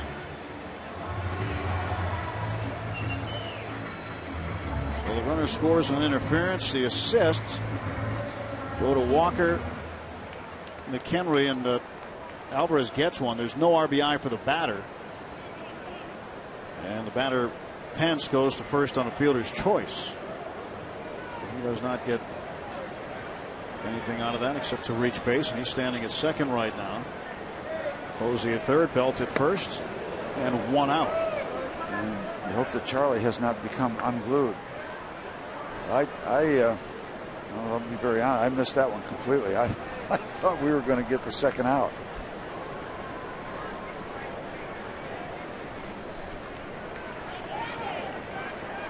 Well, you see a lot of games. It's the same old story, Steve. You see a lot of games, you're going to see something you haven't seen before, you haven't seen in a long time.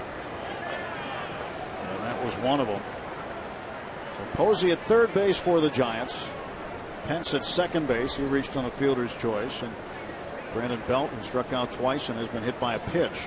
And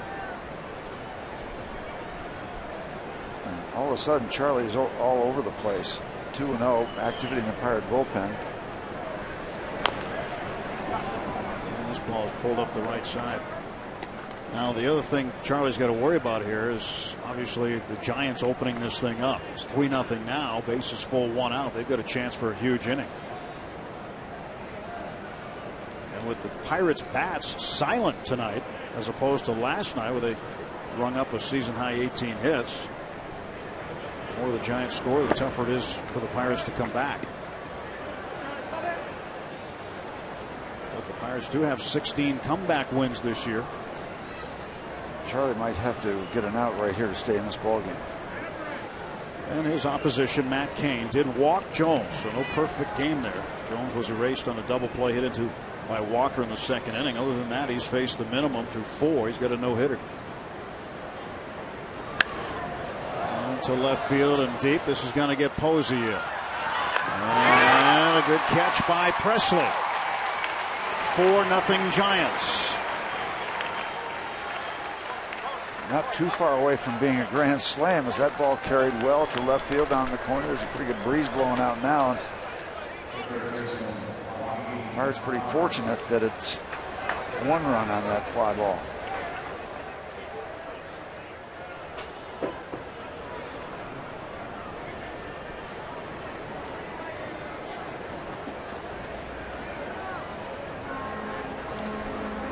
Opponent scores the first run. Pirates first in the National League and third in baseball with 15 wins. Kansas City's won the most times when their opponent scores first. But they're going to have to find a way to solve Matt Cain. There's Joaquin Arias taking ball one. We'll ride down the Allegheny tonight. Maybe one of the Pirates can hit one out there.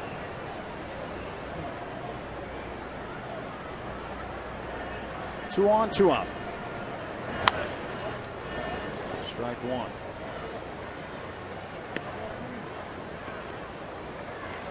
So the fielder's interference on Pedro Alvarez. It's been the big play this inning. That scored Crawford. Now, Crawford scored after being hit by a pitch. Gregor Blanco in the first inning scored after he walked. So that is 2 runs on free passes.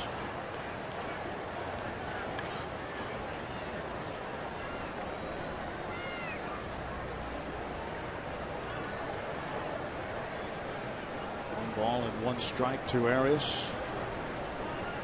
Left-hander Mike Zagurski throwing in the Pirates' pen. 2 balls, 1 strike. Zagurski, the lefty.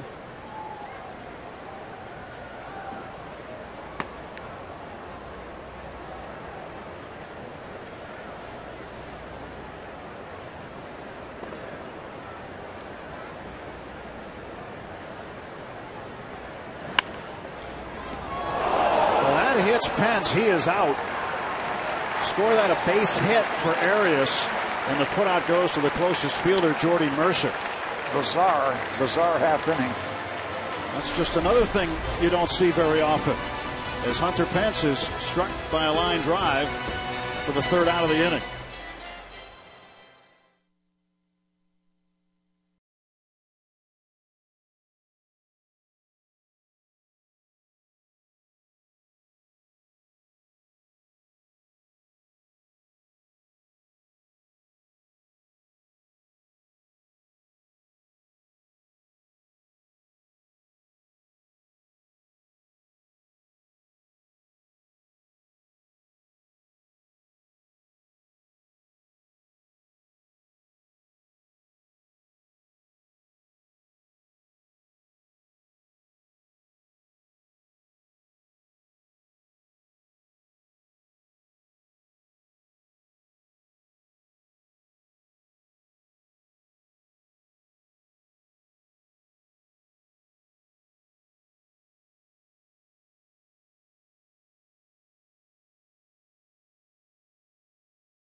Looking for a hit. Hunter Pence struck with this line drive off the bat of Joaquin Arias. Just trying to duck under it, and the ball just had some top spin and came down, make contact.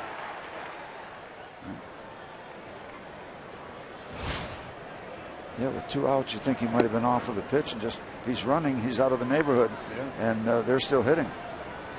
And perhaps Charlie's out of the ball game. So a lot of scenarios that could have happened did not.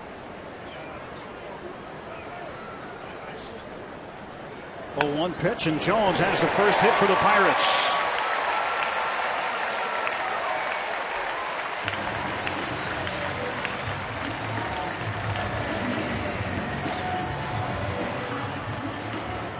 So hit number 1, and the Bucks have the leadoff man aboard in the 5th.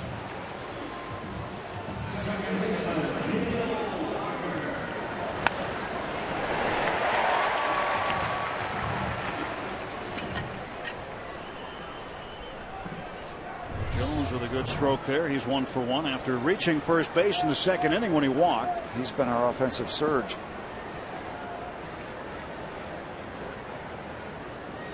Oh, 1 pitch. That's inside. So Matt Cain has given up the first hit. See if he gives up a few more this inning. And we told you earlier he's susceptible to a big inning every now and again.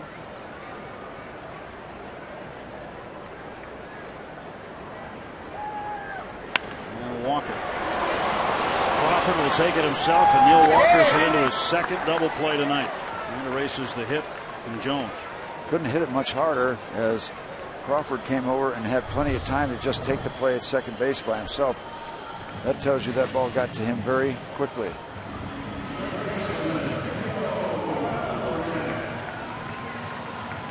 Crawford had plenty of time, decided to go the safe route.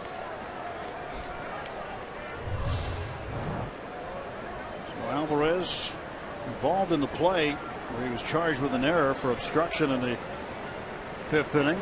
That allowed Crawford to score the run, make it a 3-0 game, and then Posey would come across on the sacrifice fly by Andres Torres.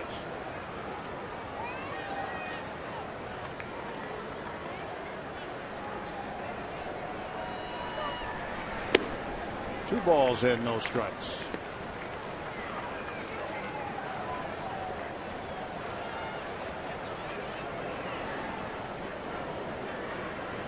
Well, kind of wry smile. You can't hit the ball much harder.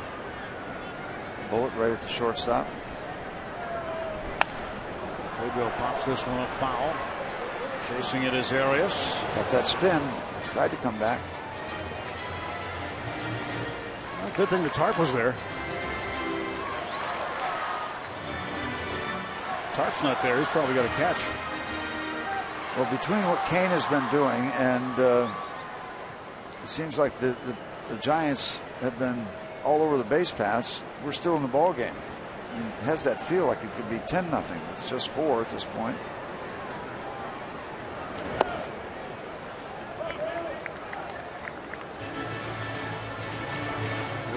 Cain wanted the appeal.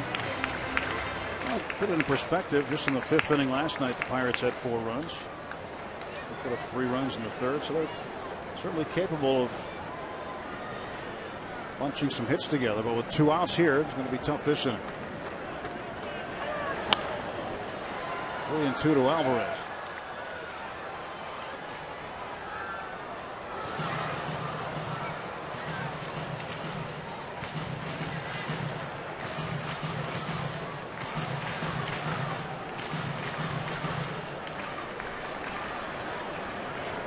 Three and two. Cain gets his sign from Buster Posey, and now the payoff pitch to Pedro. Ball 4. 2-out walk issued. And Alvarez aboard. Michael McHenry will come up this Sunday. The Bucks take on the Dodgers at 1:35. All kids and dads take home a replica Sunday alternate cap thanks to Trip Total Media. Come early for the #1 Cochran Family Fun Zone on Federal Street. Stay after. Kids get to run the bases. Spend your Father's Day at PNC Park. Go to Pirates.com for tickets. 1 on and 2 out for the Bucks. And McHenry, 217 the average. Fly to right his first time up. He's 0 for 1.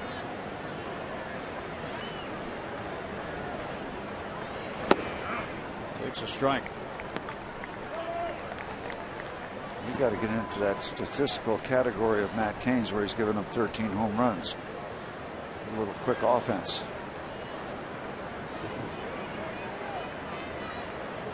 He's not throwing the ball like a guy with an ERA over 5 coming into the game. Michael McHenry's gone 4 for 20 over his last 7+ games. Pirates have had a good record when he starts behind the plate, though, Steve. 11-6 in his 17 prior starts.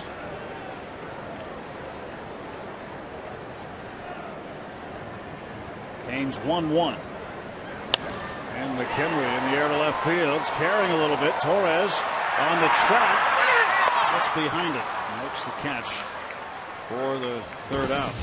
Pirates get a hit and they leave a man. We're through 5, 4-0 San Francisco.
Presented by authority of the Pittsburgh Pirates and may not be reproduced or retransmitted in any form, and the accounts and descriptions of this game may not be disseminated without the express written consent of the Pittsburgh Pirates. There they were off. Here comes Cheese Chester, making a race out of it. Look at Cheese Chester, Steve. Yep. Oh, he came and oh, that's a photo finish, I think. Who won it? Saul? Sauerkraut Saul won it. 4-0. They're in the top of the 6th inning. Pirates have won the first 2 games of this series, trying to come back and win 3 in a row over the G-men from San Francisco. New pitcher on for the Bucks. Charlie Morton's 2013 debut is over, and Mike Zagurski on the hill.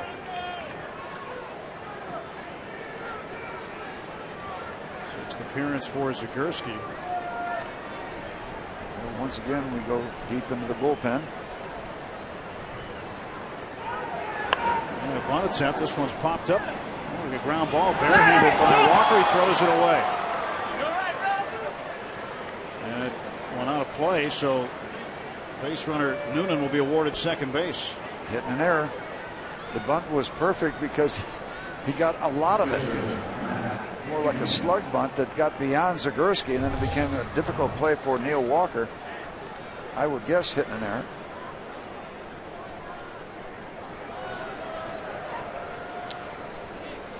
The bare hand attempt.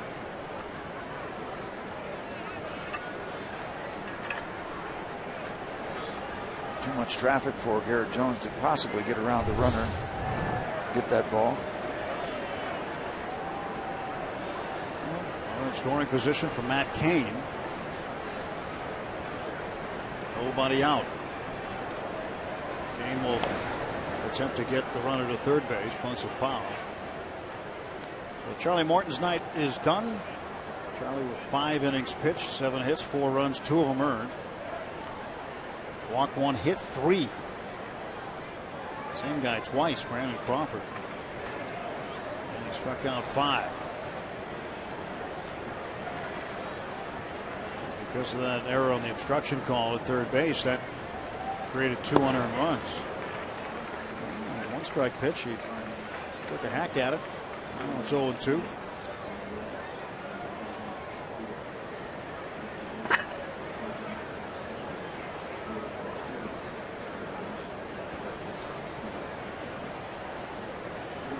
On that play when Marvin Hudson pointed, I thought he pointed at Crawford.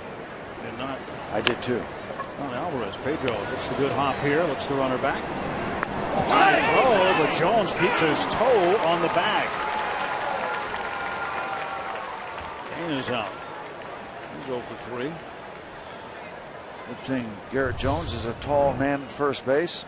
Peter looks the runner back at second, then catches a flyer. Full extension by Garrett. Come on back down on the base just in time. Thank you. Boy, he just got a spike on the corner of that bag. That was close.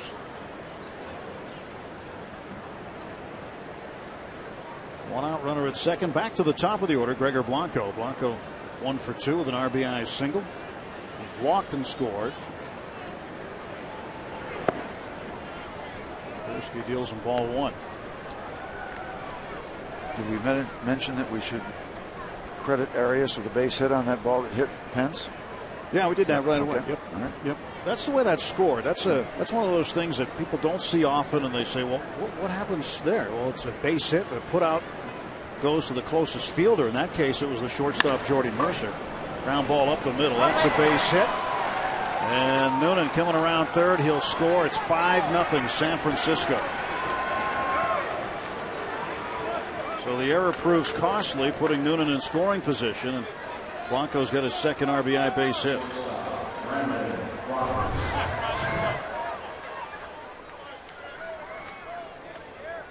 Nope. Mike Zagurski thought about grabbing that with a bare hand.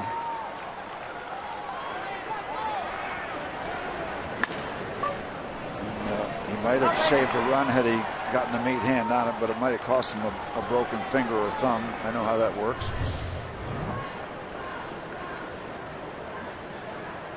first and 1 out. And another base hit up the middle. This one by Crawford. So the Giants now have a runner in trouble. Throw is not going to be there in time. Off to the side, and Alvarez could not make the tag. And Blanco perhaps was dead to rights. He was caught in between second and third. He just kept going to third, and the fortunes are with him tonight. Casually into second base, and then when they throw behind the runner, that opens the door.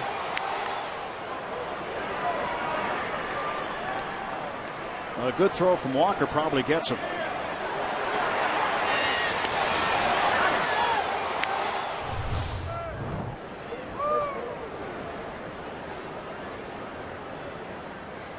And the Pirates, after a big night offensively, playing kind of a sloppy ball game tonight. Being out hit 10-1. Strike is called to Buster Posey. 3 hits in the inning off Mike Zagurski.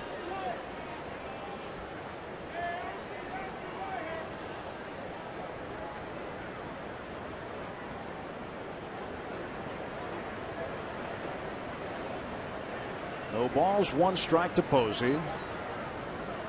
And the pitch. A bouncer to the left side of the infield. Backhanded by Mercer. Throw to second. That's not in time. Another run's going to score. 6-0 Giants. Blanco comes in.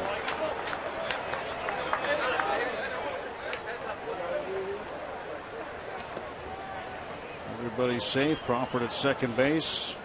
Posey at first. Base hit for Posey. That'll be scored a hit. Even though the throw went to second base, Posey will get a hit and an RBI.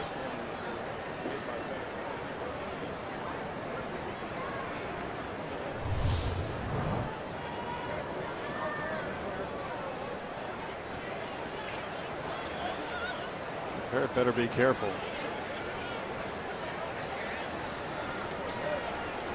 I don't know if he's going to make it. Hunter Pence batting with 1 out and 2 on. Giants with 11 hits, single runs in the first and second, 2 runs in the fifth, and 2 runs so far here in the top of the 6th. If they're just picking off runs one by one. And the hill for the Pirates getting higher and higher to climb on the return of Charlie Morton tonight, who gave up 4 runs, 2 earned. Charlie allowed too many base runners. That was his downfall tonight. Well, he struggled, and excuse me, did a good job of keeping it together until the 5th inning. Got away with 2 there, 2 more here. And Pence drills one. Deep left center field. Way back it goes. It is a 3-run home run for Hunter Pence. It's 9-0 San Francisco. Mike Zagurski has given up 5 hits this inning. And it is officially out of hand.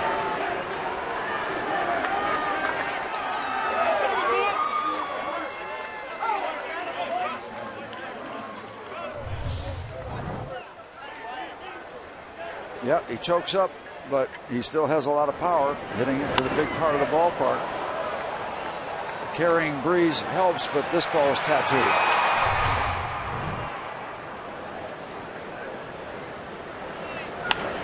Brandon Belt goes the other way, slicing away from Alex Presley, and that's going to drop in fair for a base hit.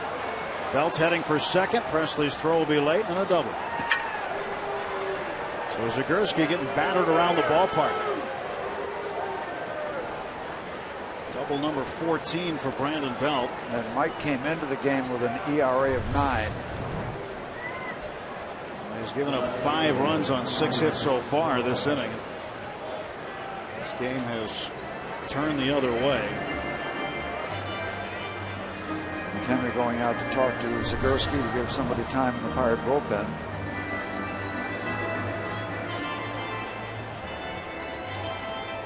Ryan Reed is up. Reed from Portland, Maine, out of James Madison University.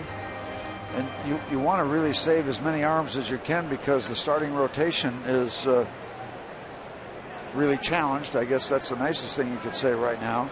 Well, yeah, and right now the Pirates don't know who's going to start Saturday's game against the Dodgers, the 4:05 game, because A.J. Burnett informed them yesterday he had discomfort in his right calf. This afternoon, prior to the game, he was placed on the 15-day disabled list. He was supposed to pitch tomorrow night. Jeff Locke has had his start moved up one day. Locke will now start against Stephen Fife of the Dodgers tomorrow night. It is his regular rest. He was going to get an extra day, but now he'll pitch on regular rest. Saturday is the dreaded TBA. TBA is going to pitch. He's pitched a lot of games, unfortunately. To be announced. Where he's been listed as a probable, unfortunately. And Garrett Cole is set to pitch on Sunday in the homestand finale against Zach Greinke. Clayton Kershaw going Saturday afternoon. Stephen Fife tomorrow for the Dodgers. It's never easy when your 1 and 2 starters are on the DL. 2-1 pitch. The Dodgers already in town, by the way. They got in, I believe, this morning. They flew all night after an extra innings game with Arizona. And they are already here.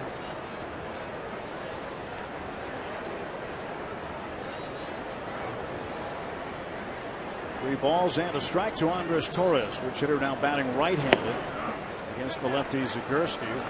Takes a strike. Hunter Pence, a 3-run home run for Pence, his 11th homer of the year.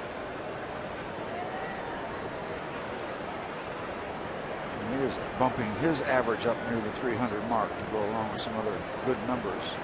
Payoff pitch.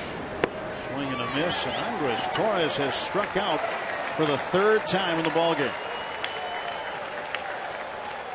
Tomorrow night, the Pirates welcome the Dodgers and their scorching hot rookie, Yasiel Puig, who is hitting .486 with 4 home runs and 10 RBIs in 10 games since his call-up. Pirates will send Jeff Locke to the hill, moving his start up a day after scratching A.J. Burnett. Our coverage begins with Pirates pregame at 6:30 right here on Root Sports. While you're watching, no matter where you are tonight, along with Steve Blass, I'm Tim Neverett. Robbie Innsmikowski with us downstairs. And our entire crew thanks you for watching as well. They are buried away in a trailer somewhere in the building. Undisclosed location. And they don't get enough credit. They do not get enough mention, Steve, for the work that they do. And Troy on top of Mount Troy, working on top of the batter's eye. That's our true center field camera. Troy sees every ball and every strike right down the middle. Brings it home to you. And he doesn't live on Mount Troy. That's what we call. No, we just call it that because he's the only human up there, I think, isn't he? Or is there somebody else up there? No, but there is a Mount Troy.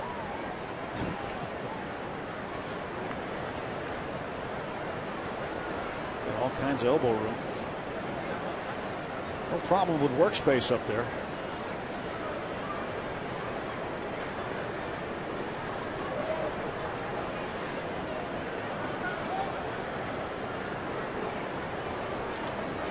And you were probably enjoying last night a whole lot more than you're enjoying tonight.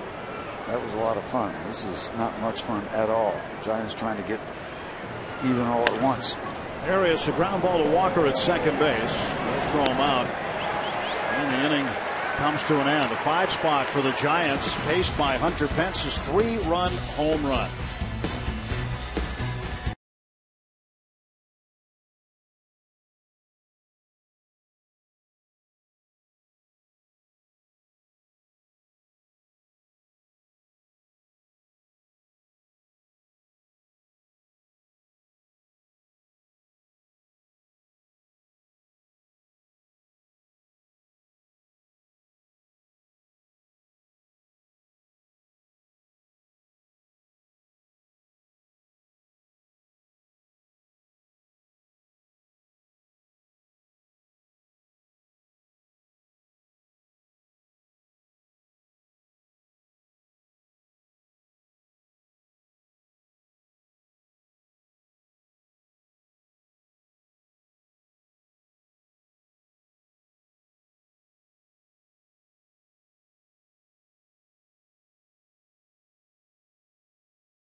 by Day Automotive. We're going to make your day. Let's go Bucks. Bottom of the 6th inning at PNC Park. It's a 9-0 lead for the visiting San Francisco Giants. Jordy Mercer leads off against Matt Cain, and he takes strike one. Mercer 0 for 1 tonight. Cain twirling a one-hitter so far. Garrett Jones leadoff single in the 5th. The only hit given up by the San Francisco right-hander. And off his glove, and a good break. That's caught in the air by Nick Noonan. There's your microcosm of the ballgame. That's right. When it's going good. That's a 1-4 line drive out. Another thing you don't see very often. Cain deflects it. You can see. And Noonan right there. He gets the assist. Didn't you just want to, that ball was getting closer, didn't you just want to say Noonan? Yep. Noonan. But he caught it anyway. Chevy Chase to make the call. One out. Here's Brandon Inge to pinch hit in the 9 spot. Mike Zagurski's inning is over, and Zagurski had a tough one. Just pitched the inning. He gave up 5 runs, all earned, on 6 hits.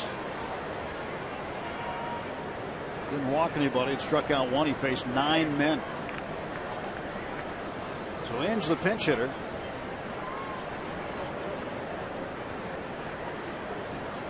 0-2 pitch. It's outside. Ball and 2 strikes.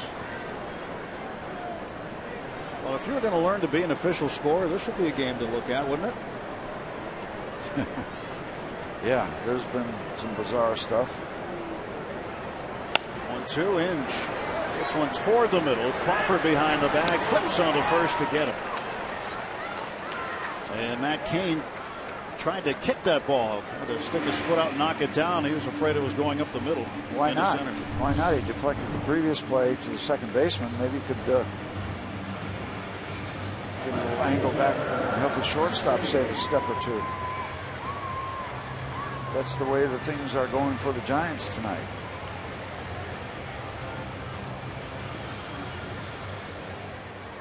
Brandon Crawford, former UCLA Bruin, with the play at short. And now back to the top of the Pirates order, Alex Presley. He's 0 for 2. Presley tried to bunt his way aboard in the 1st inning, then struck out looking in the 4th.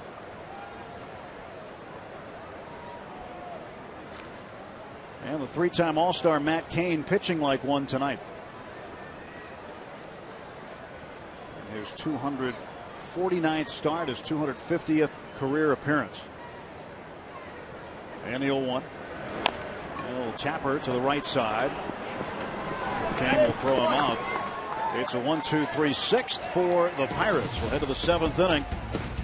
Bucks down 9-0.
You can get one of the many great food items here at PNC Park, like this right here. This is the steak and potato sausage. That is a sausage infused with potatoes and onions, and that topping right there is A1 aioli sauce on a nice grilled bun. Come right here to the Riverwalk outside. You get a great view of the river out here. Take a couple steps over here. You get a great view of the ballpark just beyond right field. And one of the good food items. And, you know, when the game might not be the best, you can hang out right here like I'm going to, Tim and Steve. Okay? I hope you're hungry. Wish we could join you. I hope you're hungry. I sat next to him at dinner. He had 3 plates, and now he's going to eat that. 9-0, top of the 7th. The new Pirate pitcher is Ryan Reed. Great numbers at AAA Indianapolis, called up on June 3rd, a week ago Monday. Major League debut. How about the debut? You come into your first Major League game with the bases loaded. You leave them all there. So you want to be a big league pitcher. Yep, yes you do. And that's what he faced, and he did all right. Morton, Zagurski, and now Reed. So here is Noonan. One base hit as he led off the 6th against Zagurski.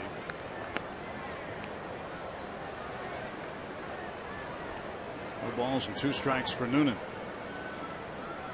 Giants have a different cast of characters right now than manager Bruce Bochy would prefer. As, the Pirates' disabled list is getting longer by the day, and so is the Giants. Marco Scutaro, the latest injury, but not on the disabled list. He needs some treatment. They've looked at his finger from Monday night when Scutaro was hit on the hand by a Tony Watson pitch. I am not a doctor, but they have diagnosed him with mallet finger. That's what it's called. I'm not really sure what that is. I wouldn't even venture a guess. Yeah. Other than it feels like it got hit by somebody hitting you with a mallet. 1-2, that's inside. 1-2, but Scutaro out there earlier today, shagging fly ball, so getting back out there. He was hit on the glove hand. So get a little bracelets taped up. Catch. Probably shouldn't be long. It's probably not the fielding so much as the hitting. That would be an issue with it. Now, talking about Bruce Bochy, he and Clint Hurdle have known each other since they've been teenagers, both in Florida as baseball stars. Both 2 years older than Clint, and they both played Legion ball together when Clint was 17 years old in summer in Melbourne. And Clint was telling me today that it was a good thing that he played with Bochy because he was the best player in the area at the time. And all the scouts came to see him. And I said, well, that worked out for you, didn't it? He said, oh, yeah. So this Clint got on the radar a little early at that point because they're all coming out to see Bochy. But they found him anyway, and he was very highly regarded coming out of high school. Both of them have done all right through the years. Another thing that Clint said to me today about Bruce Bochy, he feels that he's going to be a Hall of Fame manager. Well, he took the Padres, one of 2 managers to take the Padres to the World Series, Dick Williams the other, but he's taken the Giants to the World Series twice and won it in the last 3 years, and piling up a lot of wins. Bounce it at first, and Noonan is out. Take a look at the disabled list roster for the Giants. Marco Scutaro day to day. He's not on the DL, but day to day he's out. The Panda's out. Angel Pagan, who they really miss at the top of the order, he is out with a hamstring injury. Eligible to come off any time now, but you've got to baby those hamstring injuries. Otherwise, it'll be an issue all year long. Those are a couple of key guys out. Ryan Vogelsong, the pitcher, another one. Former Pirate. Yep, guy that the Giants miss. Matt Cain drills one to center field. McCutchen there. 2 down. Saturday, the Pirates will host the Los Angeles Dodgers. A special 4:05 start. Stay after for Fan Jam featuring Blues Traveler. See them perform a bunch of their hits like Run Around, But Anyway, Hook, and more. For tickets and to learn how you can watch the show right from the field, go to pirates.com/concerts. Blues Travelers Saturday afternoon. Remember, it's an early start, 4:05. Blues Traveler right after the game. Pirates and the Dodgers. Gregor Blanco, leadoff man at center fielder.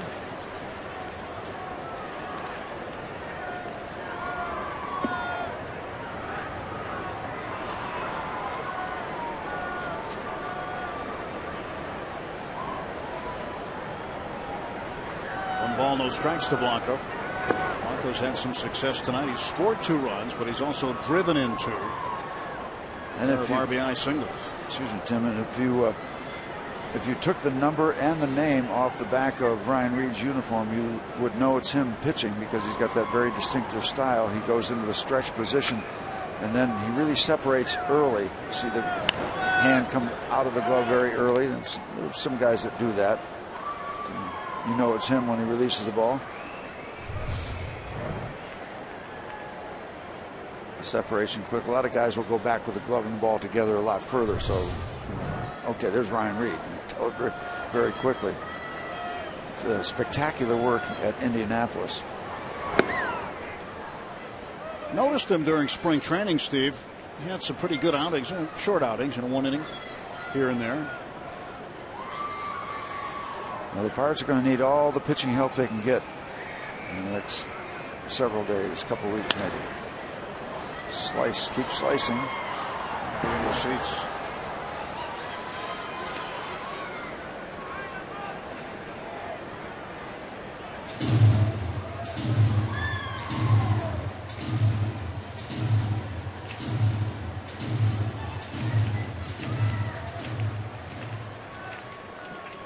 It was 4-0 after 5, but Zagorski came in and the wheel fell off the cart in the 6th. He gave up 5 runs on 6 innings. 6 hits rather. And that one is inside the line, fair ball. Blanco heading for second base. And Gregor Blanco is in with his 3rd hit of the night, his 9th double of the year. 2-out double for Blanco. You know, you consider the big picture in this series. The Pirates won the first 2 games for sure, but when you think about what the Giants have done, they scored 8 runs last night. They've scored 9 tonight, so they have knocked the ball around in spite of the fact they're going to lose the series. Now, the Giants have scored 8 or more runs in a game now 14 times this season, which is second most among National League teams. So far, the Giants have gone 10-3 in those games. This one's not over yet. They're on their way to their 11th. But the 3 losses in games in which they've scored 8 or more runs are the most in the majors. Gave up 12 last night. It's just when you look back, okay, that series in Pittsburgh, we lost 2 out of 3 and we scored X amount of runs. Yeah.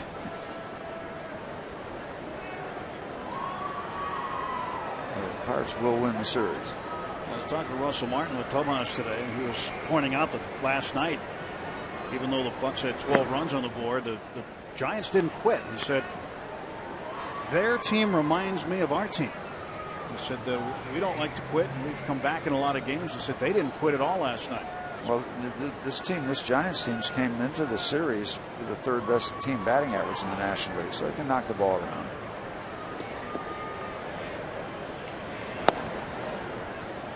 Balls, no strikes to Brandon Crawford. Crawford's been hit by a pitch twice. Single, scored 2 runs, and Blanco's scored twice. Been on base 4 times. Crawford's going to get another free pass. 3rd time he's reached base without the benefit of a hit. 2 outs and 2 on. Ryan Reed will now face the reigning National League most valuable player, Buster Posey. Posey had himself a year last year. He is the only player, I should say not the only player, the only catcher in Major League history to win 2 titles, an MVP award and a batting title in his career. Yogi Berra won 9 titles with the Yankees and an MVP award, so he leads everybody in that category. But if you're a catcher and you're on a list with guys like Yogi Berra and Elston Howard and Thurman Munson and Johnny Bench and Ricky Cochran and those guys, that's a list you want to be on if you're a backstop. He's at the top of it.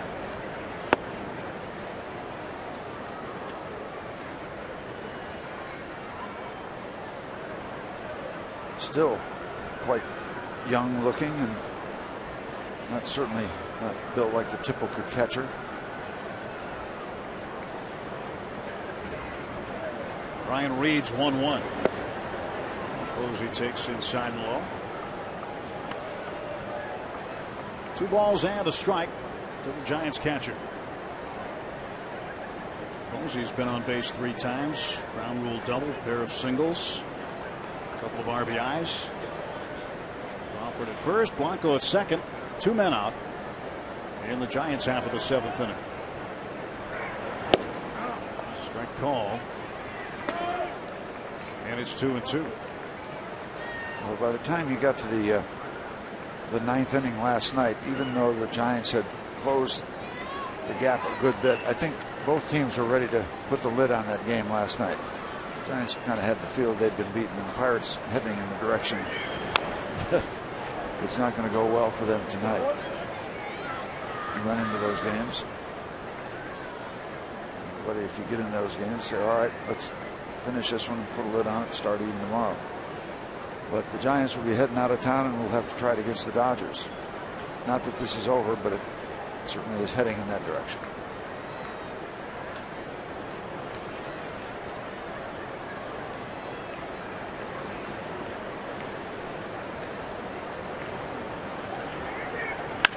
Posey ground ball to Mercer at short. He'll go the short way, and they get the force out of Crawford. So 7th inning stretch. We'll keep it here and let you at home join the folks inside PNC Park for the stretch and to listen to Take Me Out to the Ball Game. We invite you now to stand, follow the bouncing Eaton Park Smiley Cookie, and join everyone watching at home on Root Sports as we sing Take Me Out to the Ball Game.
Matt Cain to face Travis Snyder. Bottom of the 7th getting underway.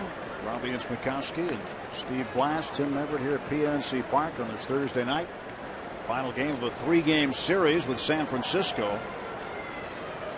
Pirates will return the series in August. It's part of a West Coast swing with 3 in San Diego and 4 in San Francisco this year. August 19th through the 25th, be a great West Coast road trip. They'll take on the Giants Thursday, Friday, Saturday, and a Sunday at AT&T Park, which is one of the prettier parks in America. I think it's got one of the better views. PNC Park has the best view. mean, look at that. That's unbeatable right there. Yep. Can't buy it. You either have it or you don't. Travis Snyder takes a strike 3-1. But AT&T Park's nice too. And on a clear day, you can look across the bay and see the Oakland Coliseum where the A's play. But you can't see this. No, that's a postcard there. I think San Francisco might be my second most favorite city to go to when I was traveling with the ball club. Chicago was first. This tweet comes in. What are your thoughts on the 2014 season opening in Australia? The Diamondbacks and Dodgers will play there. It's the first time Major League game will be played down under. Snyder pops this one up. Foul ground. Arias by the tarp. Hangs in there for him, and he'll make the catch. And there's one out for the Pirates in the bottom of the 7th. Yeah, what are your thoughts on that? It's quite a long road trip. My thoughts are why. Well, I think you're going to find that Major League Baseball's reasoning for it is to continue to work on the growth of baseball globally. And Australia is a big baseball country. In fact, the World Baseball Classic and during the Olympic Games, Australia showed up pretty well. I remember in Athens, Greece, I believe Australia played in the gold medal game against Cuba. Baseball out of the Olympics now, or for now, depending on how you want to look at it, but for the foreseeable future. 2 balls and no strikes to Andrew McCutchen, but we've seen regular season openers in Mexico. We've seen them in Japan. Yep. Now Australia on the docket for next season with the Dodgers and Diamondbacks going there. And I think what's next on the frontier? Europe? Probably, yeah. The world has gotten smaller. Used to call it America's pastime. 3-0 pitch. McCutchen takes a strike. Well, it is baseball, as you know, is enormous in Japan. Yes. Yep. Understood. Absolutely enormous in Japan. It is, I don't know if you could say equally as big, but it's pretty big in Korea as well. And McCutchen bangs a single to left field. And Andrew's going to try for 2. Turns it on, heading for second base, and he stands up with a double. Double number 19 for McCutchen, just the second hit off Kane tonight. And nothing cheap about it, as it just got over the glove of Crawford. And Andrew stung this one.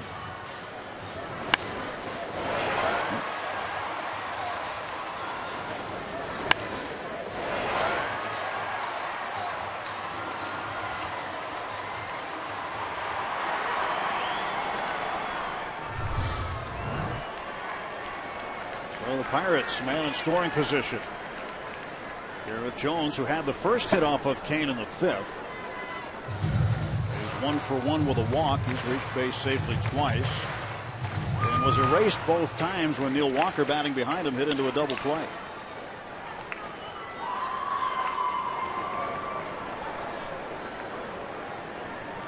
And the 1-0.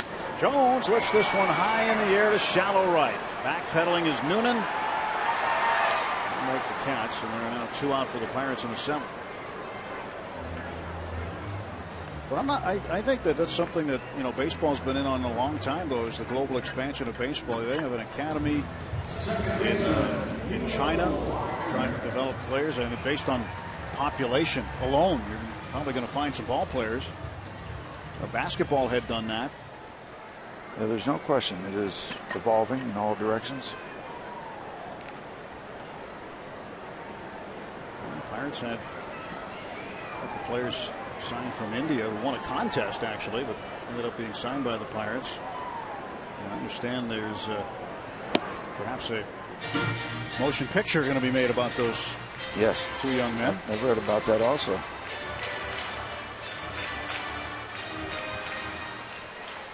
Marketing man John Hamm from Mad Men. You'd think that he was well versed in promoting that.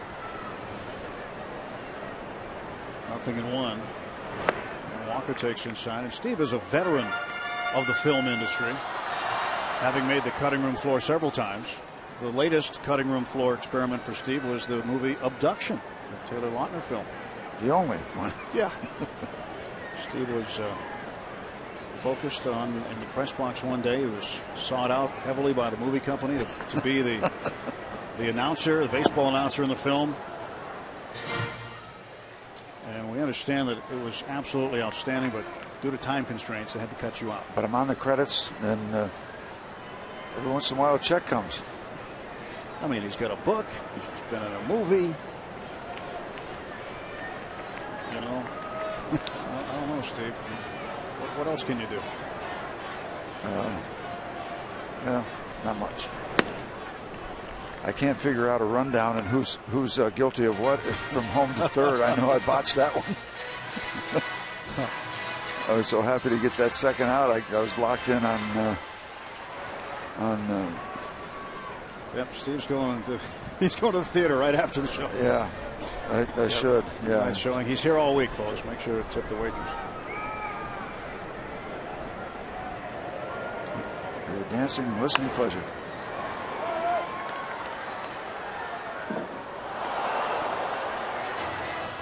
You tell me recently you ended up by accident closing up a show. Somebody left you on stage, pulled a prank. Yeah, Tony Butala, who was in town at the Rivers Casino yesterday, after we had one off season, we were up on stage. They kindly invited us up, singing along with them, and they quietly backed off the stage and left us up there with a horrible rendition of "You're too good to be true." Neil Walker's punt. That's adding injury to insult. 2 double plays and get hit by a pitch. Tough night for Neil. And I believe charged with an error. Tough night, number 18. It happens. Neil had a good night last night with a home run and a 2-run single.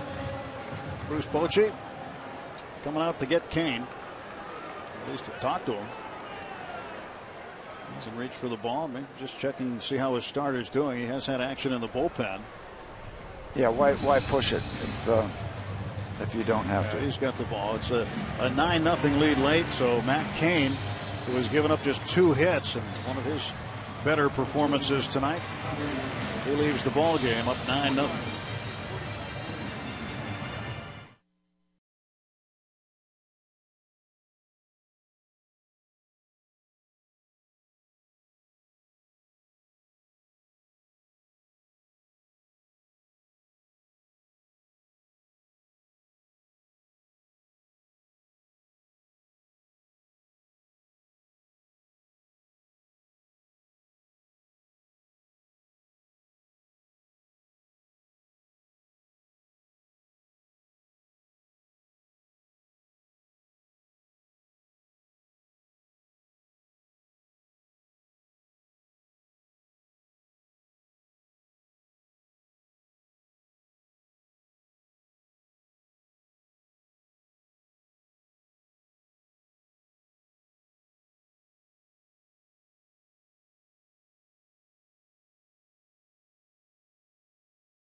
In tonight's game, brought to you by Miller Lite. Matt Cain, good night tonight. He deserves whatever beverage he wants after this performance tonight.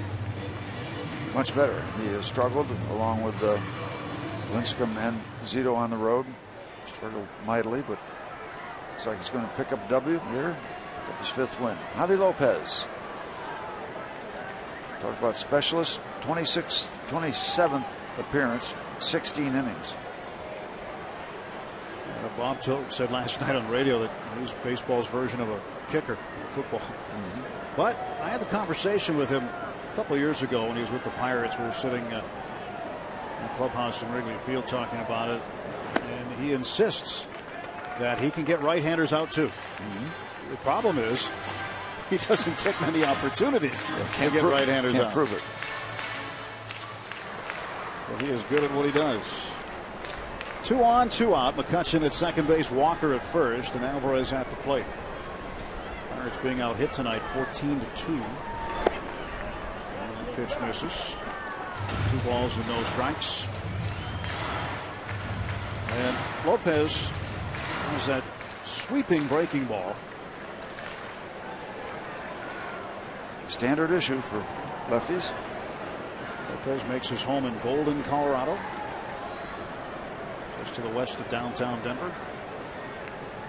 2-0 pitch. That's outside 3-0. Javier not paid by the hour. Not worried about it. We're not paid by the word either.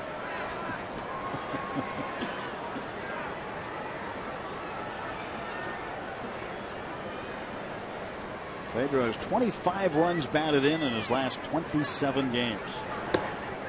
And he takes ball 4. So now the bases are full of Bucks for the first time in the game.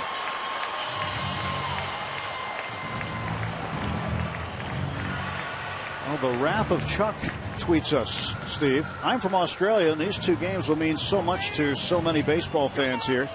People will fly in from all over the country to see those games. And I understand. If I lived in Australia, I'd be very excited too. Yep. That will be a treat for those folks. Bochy with another trip out to the mound, and Javier Lopez was charged with the job of getting Alvarez out. He walked him. So a new reliever coming on. We'll tell you about him in a moment.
Three innings with Indianapolis in AAA. 3 hits, 1 earned run. He walked 3, struck out 3, 64 pitches and 36 strikes. Gomez still on the DL.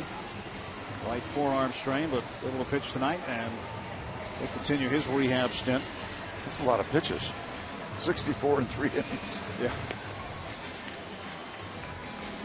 Well, he's trying to get his work in, Steve. He did. Here is former Pirates prospect Gene Machi, now pitching for the world champion Giants. Second stint with San Francisco was up earlier. So Michael McHenry comes up with the bases loaded. It's a 9-0 Giants lead, bottom of the 7th, 2 outs. McCutchen's at third, Walker's at second, Alvarez is at first, and Machi facing the fourth, Michael McHenry.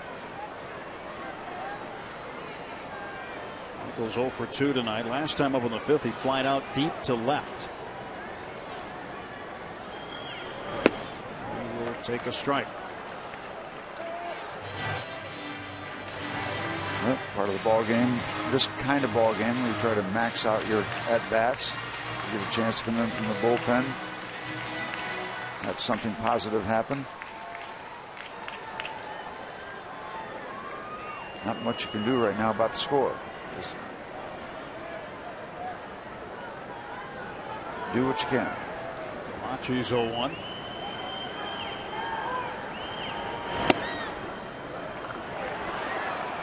And it's 0-2 to McHenry.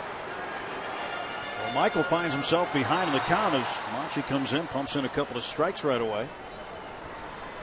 Third pitcher used tonight by Bruce Bochy.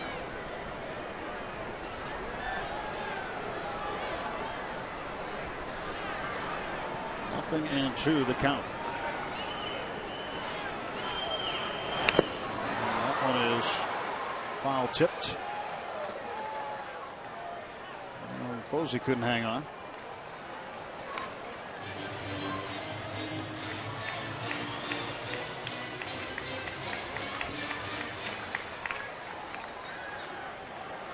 Two outs, 2 strikes, and the base is full.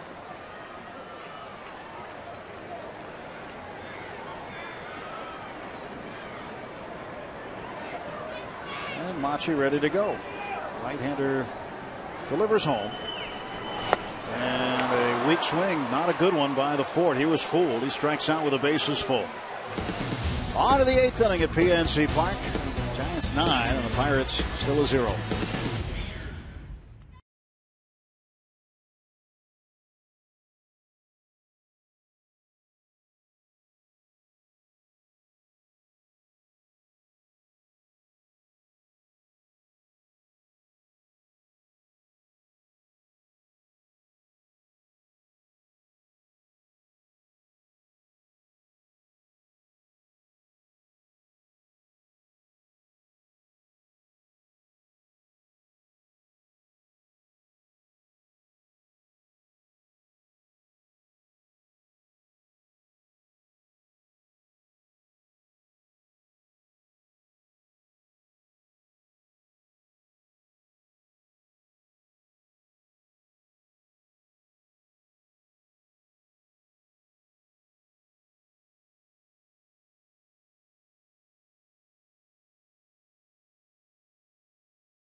Yellowwood. Tonight it's been Hunter Pence of the Giants.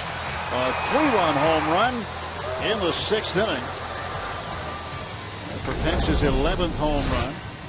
Hunter Pence brought the lumber for the Giants here in Game 3, and he will start things off in the top of the 8th inning. Not just into the bullpen, into the Pirate bullpen, over top of the visiting Giants bullpen. It was large.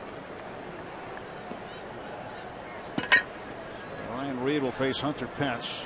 And Michael McHenry asks for a new ball. There's the view from back there. That's the Giants bullpen in front, and the Pirates bullpen in the back there on the right. Lots of carry in there.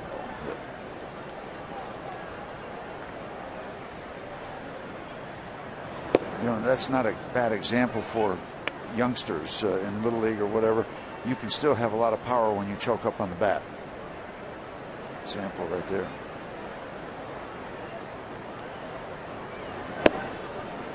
Strike is in there to Pence. The way that he rotates his body around, you watch him in the on-deck circle when he's warming up. It's not his real game swing, but he just basically rotates his hips almost violently. I heard one major league coach a couple of years ago when Pence was in Houston refer to him as a wiffle ball player because of his unorthodox style, and especially the way he throws too. He doesn't throw right over the top.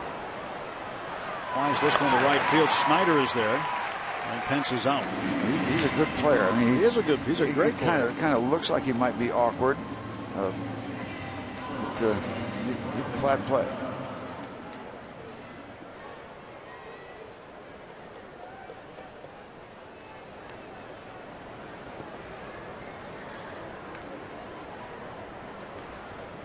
And now Brandon Belt.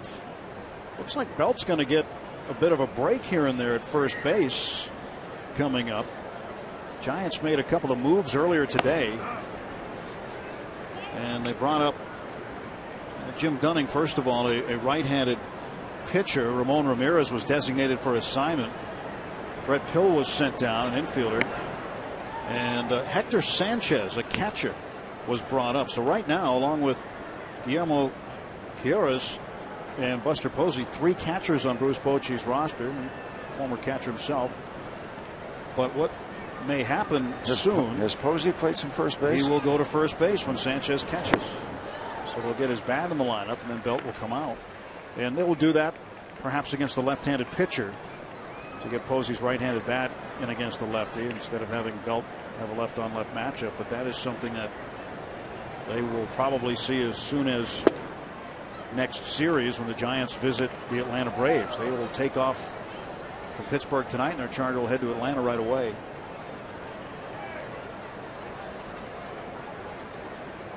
Start the weekend set with the Braves. Pitch that's outside. And a full count now to Brandon Belt. 1 out, base is empty for the Giants in the 8th inning.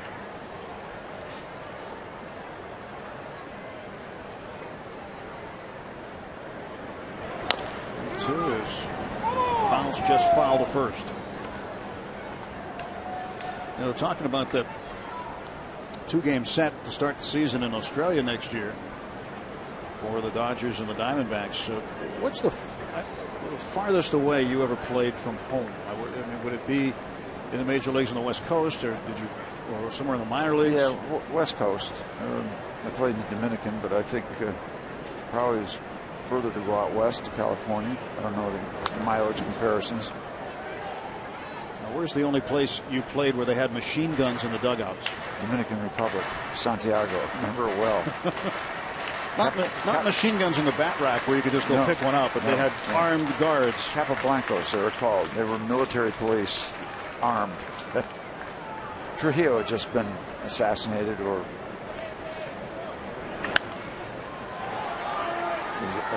he was gone. Trujillo, the dictator, was gone, and it was a pretty chaotic situation. Willie Stargell and I went down there that year. It was the winter of '63, and in that whole setting, having been married 2 days before we got there, that setting and the fact that you're away from your country in 1963 in November when Kennedy was assassinated, you feel kind of disenfranchised. It was unsettling, to say the least. Belt to left field, and it's Presley under it. 2 men out.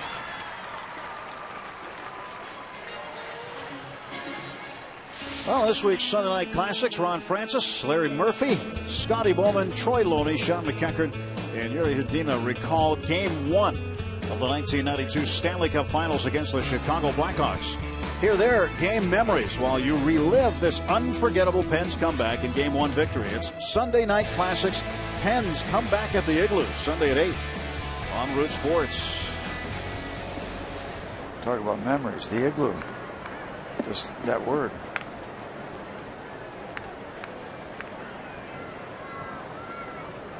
Why is there a Mets and a Yankees fan and a Rutgers fan sitting all together there? They realize this is not the Subway Series.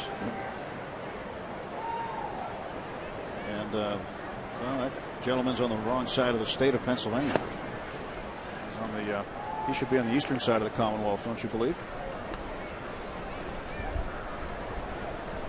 Once again, Yankee fans, Mets fans can get along. Farmers and the ranchers can be friends. The old song. Another Phil's fan.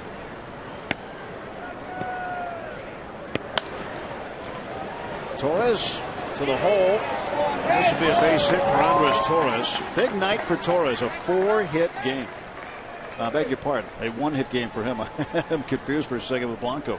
But Torres has his first hit He had a 3 strikeout game tonight and a sacrifice fly and an RBI, an infield single with 2 outs.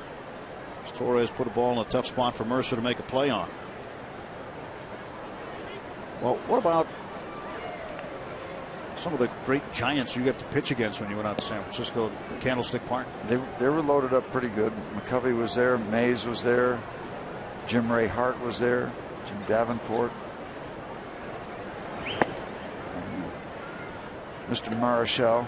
Matchups with Marichal and Clemente were hilarious to watch. It was a vendetta. It was the Dominican Republic against Puerto Rico, and Marichal won a lot of them. It frustrated Roberto mightily.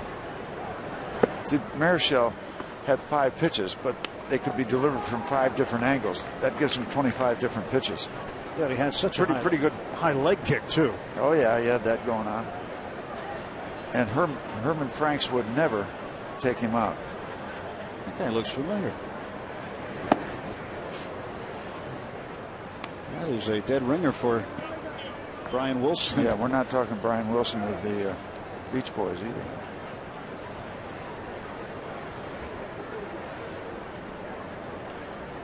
Three balls and no strikes to Joaquin Arias. And that is a strike. 3-1. Of course, Candlestick Park, a challenging place because of the wind. And I know when you played there, the back of it was open. It wasn't enclosed like it is now. So the wind coming off the water was even worse. Crazy wind. 3-2. Bouncer to third base. Alvarez straightens up. Comes it to first.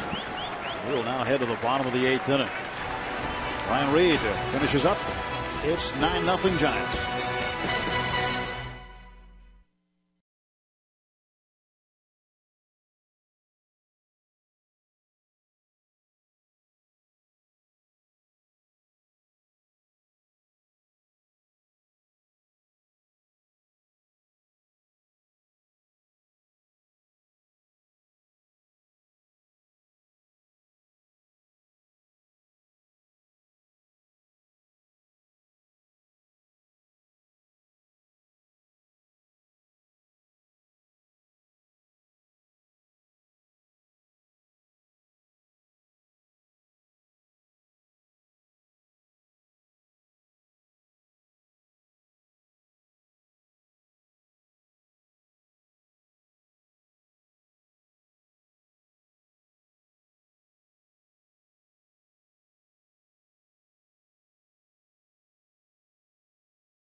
Closer with the Giants. Look at the 2010 World Series. Game 5 against the Rangers. And the Giants winning their first title in the San Francisco era. Former Bucco Freddie Sanchez there. As Brian Wilson closed it up. And the Giants, under the leadership of Bruce Bochy, have won 2 of the last 3 World Series now. New catcher is in for Buster Posey. Posey out of the ball game, and the catcher for San Francisco, Guillermo Quiroz. Catching Gene Machi in the bottom of the 8th inning, the 9-0 game. Jordy Mercer hits this one out of play. What does it say about this? We are lurching toward the finish line. Well, this game of baseball, Steve, that can be so different from night to night. And people say, well, how do you do it? How do you grind through a 162 game season? Well, it's not the same every night. Last night the Pirates had 18 hits, 12 runs. Tonight no runs, 2 hits. Not that's like what you want to see, but it just goes to show that this game can be different on a day-to-day basis.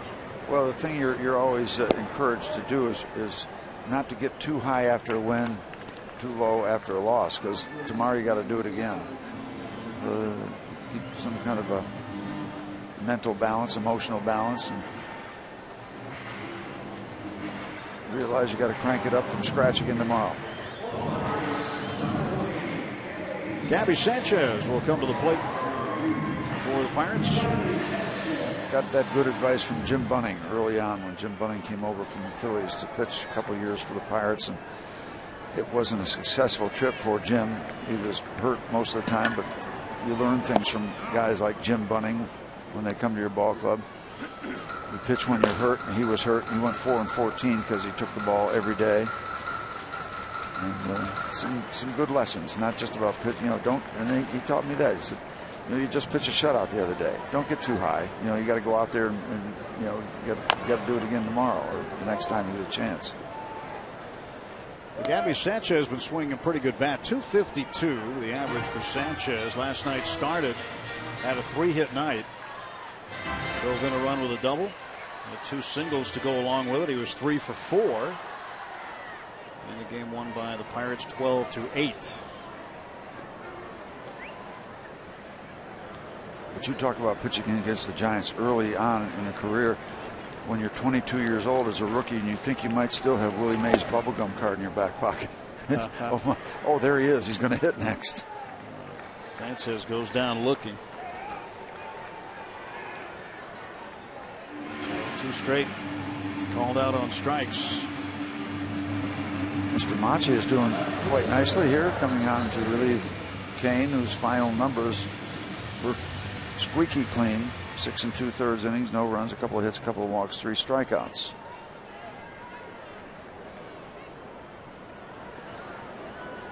Alex Presley 0 for 3. Giro setting up on the outside corner for Machi. The pitch way outside. One of my favorite Giants, not maybe one of the high-profile guys like Mays, McCuffey, Cepeda, Hart.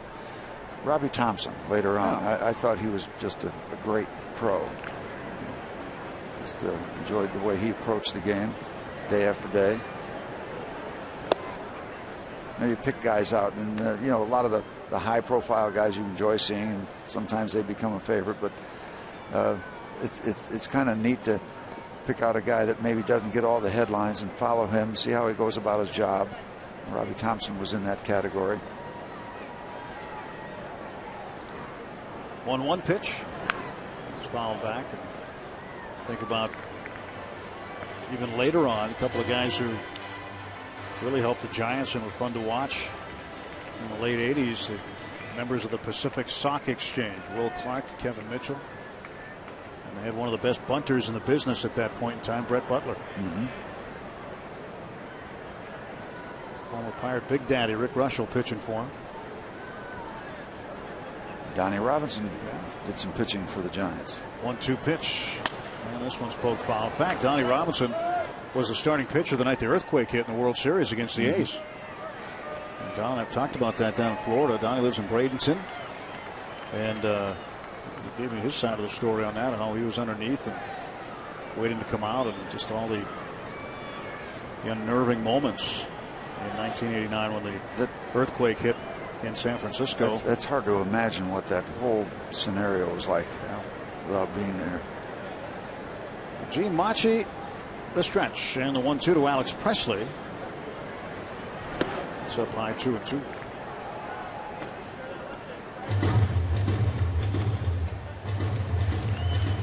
Two balls, 2 strikes to Alex. He was a late add to the lineup tonight. He joined us late. Starling Marte was a scratch just before the game. Discomfort in his left rib cage. So he was sitting this one out tonight after a 4-hit night last night. His first career 4-hit night.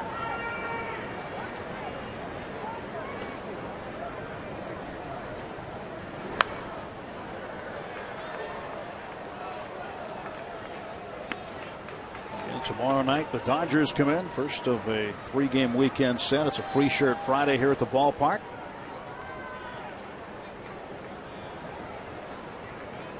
Fife 1-1 for Los Angeles. He'll oppose Jeff Locke. Locke pushed up today A.J. Burnett was scheduled to go, but A.J. put on the disabled list today. Still a TBA listed for the Saturday starter. And Sunday, Garrett Cole will make his second major league start. And it'll be interesting to watch Cole and see if his approach is any different. I mean, he just leaned on the fastball primarily the other night because he didn't have to be very subtle. And it'll be interesting to see if he mixes in more off-speed stuff or he just stays with the power because it's working. I don't care what he does. I want to watch him. I want to watch him again. I want to see more of Garrett Cole. Here comes the 2-2 to Presley. Full count.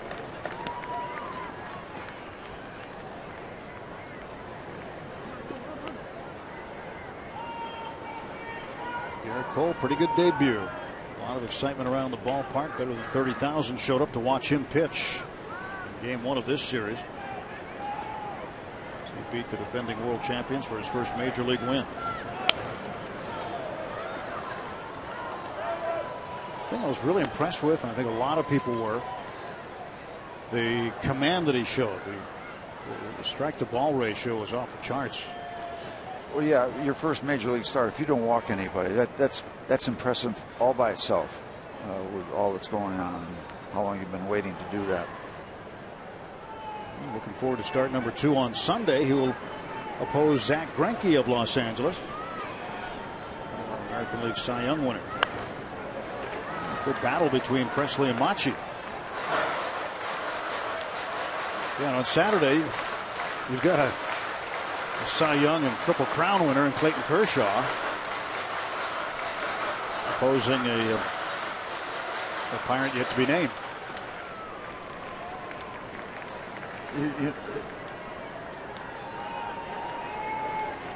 That's a busy grid.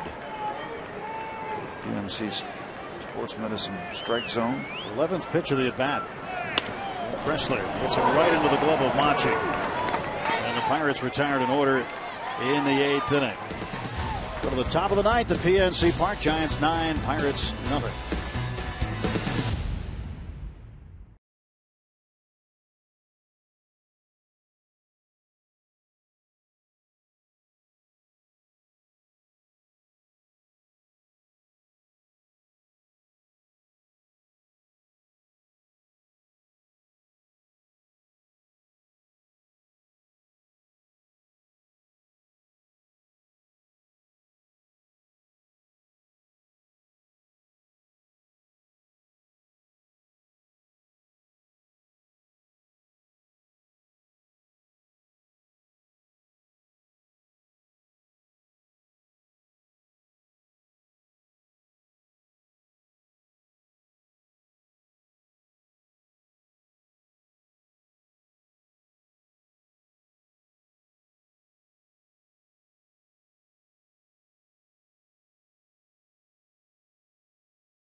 San Francisco, top of the 9th inning.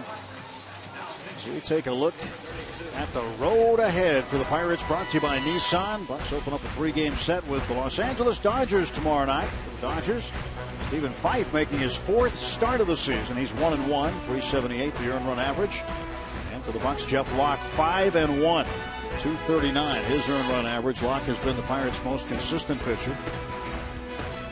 Fife and Locke. Yep.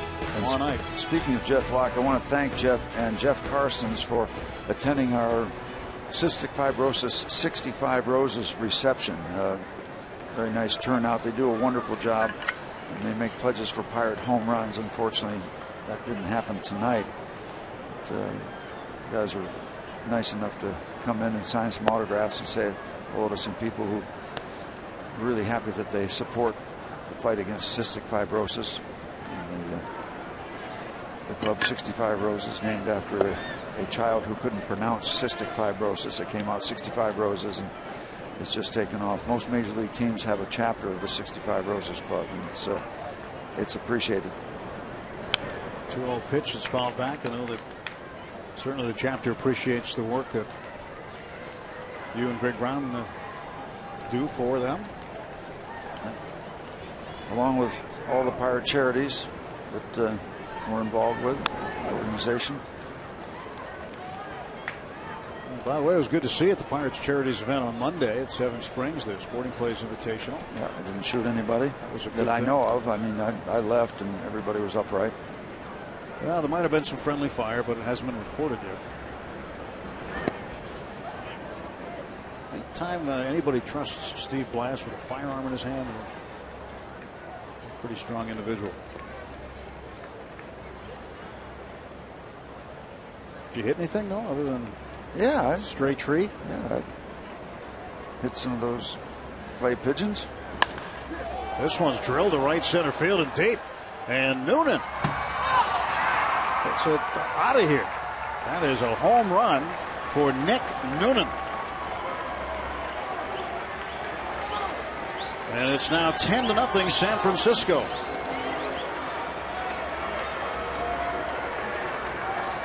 They want to challenge. Yeah, this will be replayed. So Clint Hurdle's going to come out, and this one might not have left the yard. Had one last night that was ruled a double off the bat of Neil Walker. Then after video replay, that was reversed. Go out and talk to Wally Bell about this. Wally Bell rules it a home run.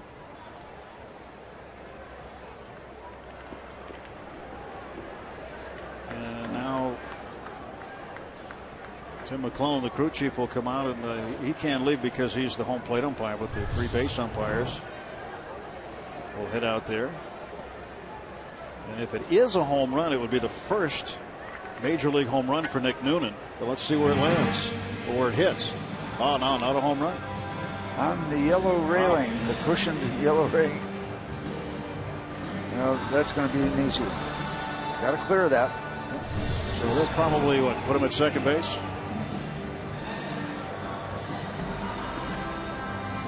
We've seen it before they've seen it. I mean, McClellan, actually, the crew chief has to go in, so he's going in. And let's take another look at it. This is the real speed look. That's what Wally Bell saw at real speed. Now we slow it down with the AGH cam.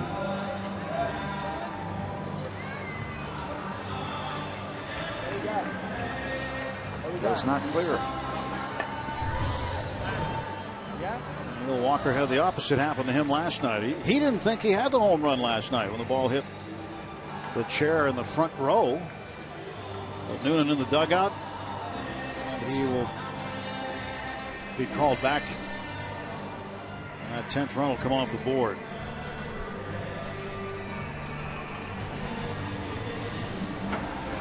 This should take, one look? Well, they got to get the right channel. You got to adjust the channels and turn the antenna, like we were talking about earlier. I don't think they have rabbit ears down there. No. Some aluminum foil. Wrap around those rabbit ears. We should see the umpires emerging here momentarily. Yep, here they come. And Tim McClellan will let us know for sure what they saw. They're going to call him back, put him on second base. So it'll be a double. So Noonan's going to have to wait for his first big league homer. He didn't miss it by much.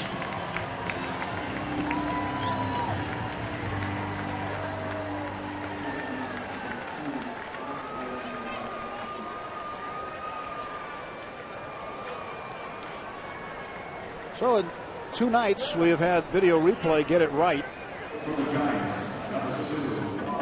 Walker awarded a home run after originally being credited with a double last night, and then a double being given to Noonan after the home run was originally called. Juan Perez pinch hitting in the 9 spot for San Francisco. And he hits it to center field, and Noonan will be held at third base. 2 hits off of Vin Mazzara after he enters the ball game. Pinch hit single for Perez. And the Giants now with runners at first and third. Still nobody out.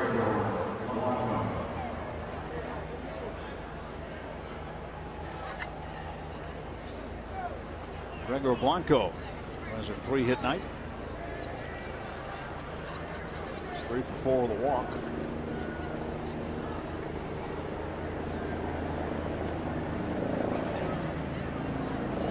Earlier today in Chicago at Wrigley Field, Cubs ended a very long streak by the Cincinnati Reds. Reds had won 12 straight at Wrigley before an extra inning victory, a walk-off win for the Cubs. They'd win at 6-5. Pirates had a chance to pull in front of Cincinnati in the standings, but the way things look, they'll stay put for now. St. Louis beat the Mets 2-1 in a day game today. So the Cardinals remain on top of the standings. They're 43-23. Cardinals 20 games over 500.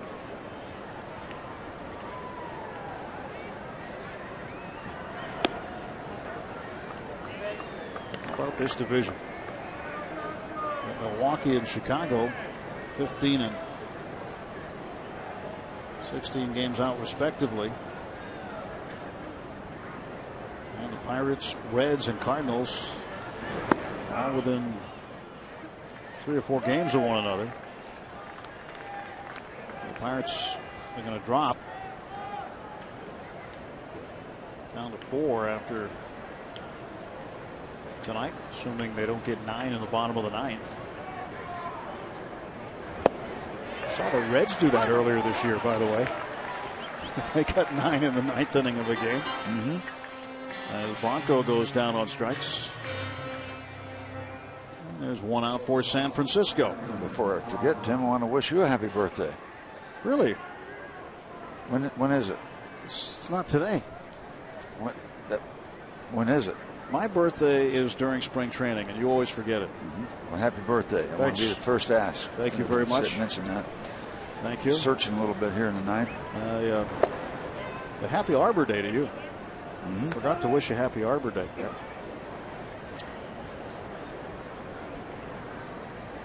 Father's Day on Sunday.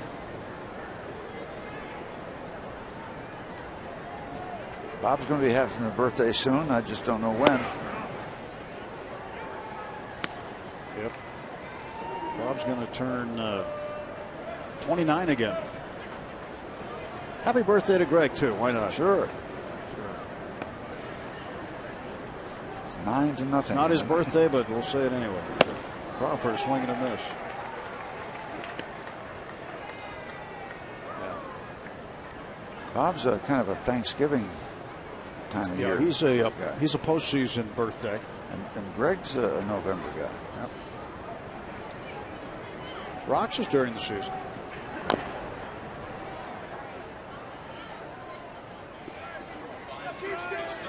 I turned 6 there. Yep. Now there's a young Bucco fan in training. He's dressed for it. He went to the sign store. Knows how to hold it up. He's got it together. Got it all done. 1 out, top of the 9th inning. 17 hits for San Francisco. And 9 runs up. Matt Cain just stymied the Pirates here tonight. 6 2/3 innings, 2 hits, didn't give up a run, walked 1, struck out 1.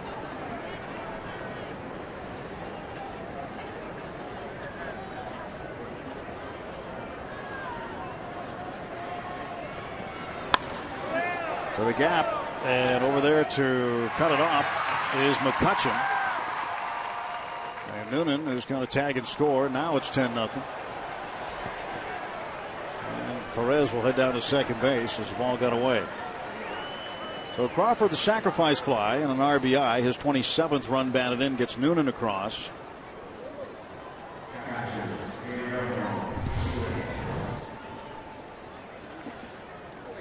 Error charge to Andrew on the throw. 3rd for the Pirates tonight.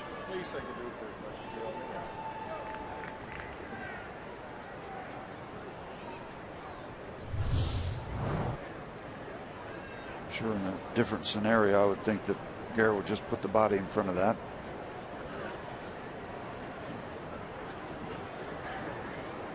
Second error for McCutchen this season.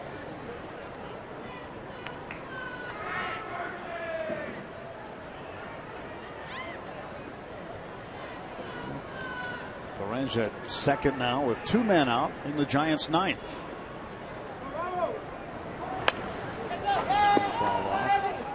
No, the Giants have not done well on the road. In fact, they've lost their 4 of the last 5 here at PNC Park. That'll more than likely change here, but 12 and 20 on the road this season. 2 games over 500 currently at 33 and 31, working on their 34th win. Broken bat, and Walker's got it. That'll do it. Last wraps for the Pirates as we head to the bottom of the 9th inning. Big hill to climb, down 10.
Straight on. Don't be shy. Ask Teak.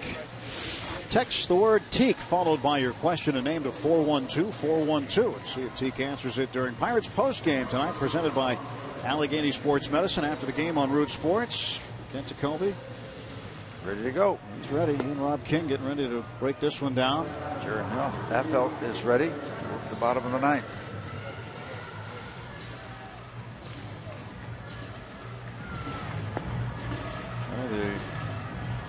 Buccos will face Jeremy Affelt. 2, 3, and 4 in the order. Snyder, McCutchen, and Jones. Juan Perez remains in the game to play right field after Pence is out. And win number 40 for the Pirates, unless they can pull off one of the great comebacks. We'll have to wait till tomorrow night. Snyder is 0 for 3. It would take a while, but boy, would it be fun. These kind of things have happened on a regular basis. Affelt will take a ball. No, take a strike. Or deliver a strike to Snyder, one or the other.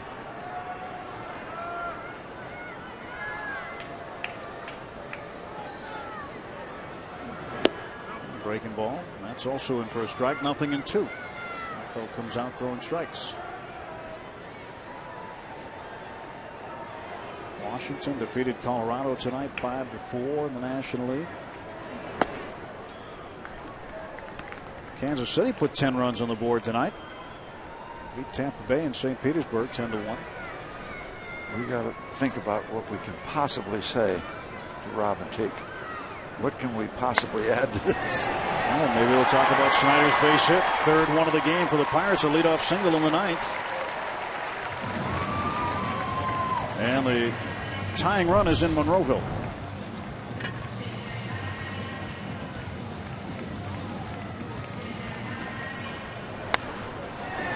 It was in Mars. Now it's moved up to Monroeville.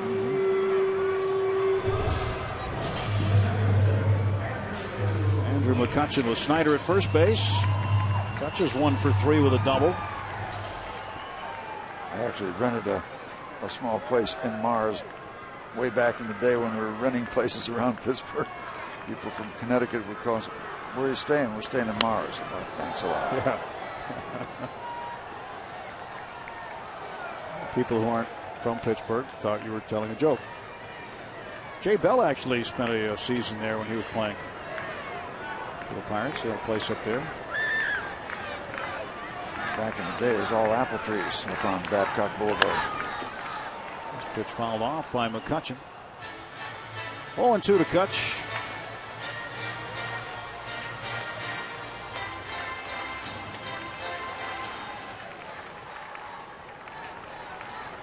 No balls and 2 strikes. 1 on and nobody out.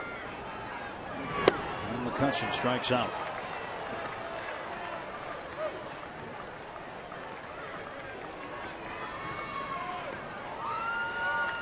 McCutchen back to the dugout and back to the drawing board for tomorrow.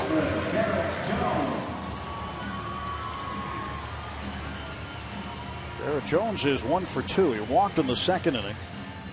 Got the first hit off of Matt Cain to lead off the 5th.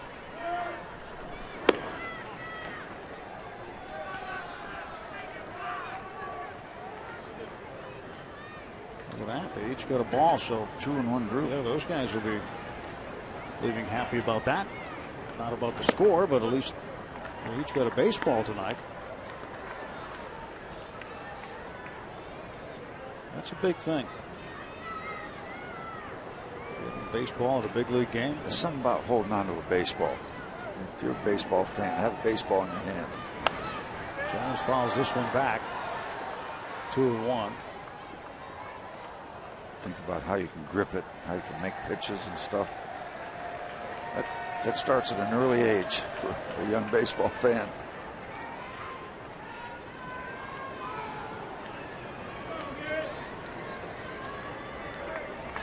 Old baseball fans like it too. Yep.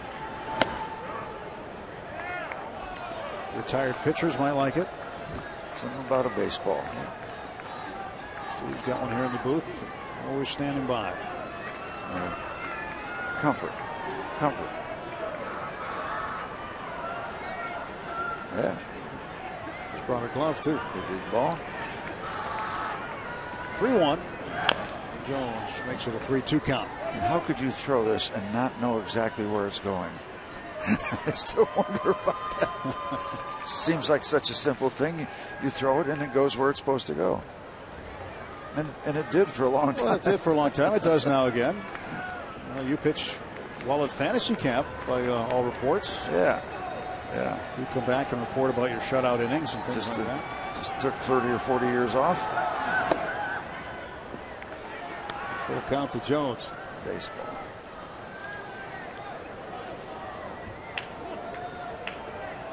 You can read all about it in Steve's book.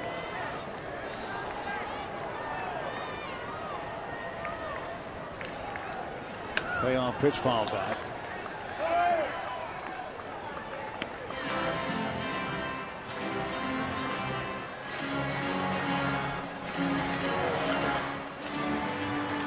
Hit it here.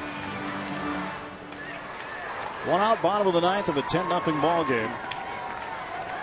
And Snyder, leadoff single, is at first base. 1 man out, pitch to Jones. And he hits it to second base. There's 1.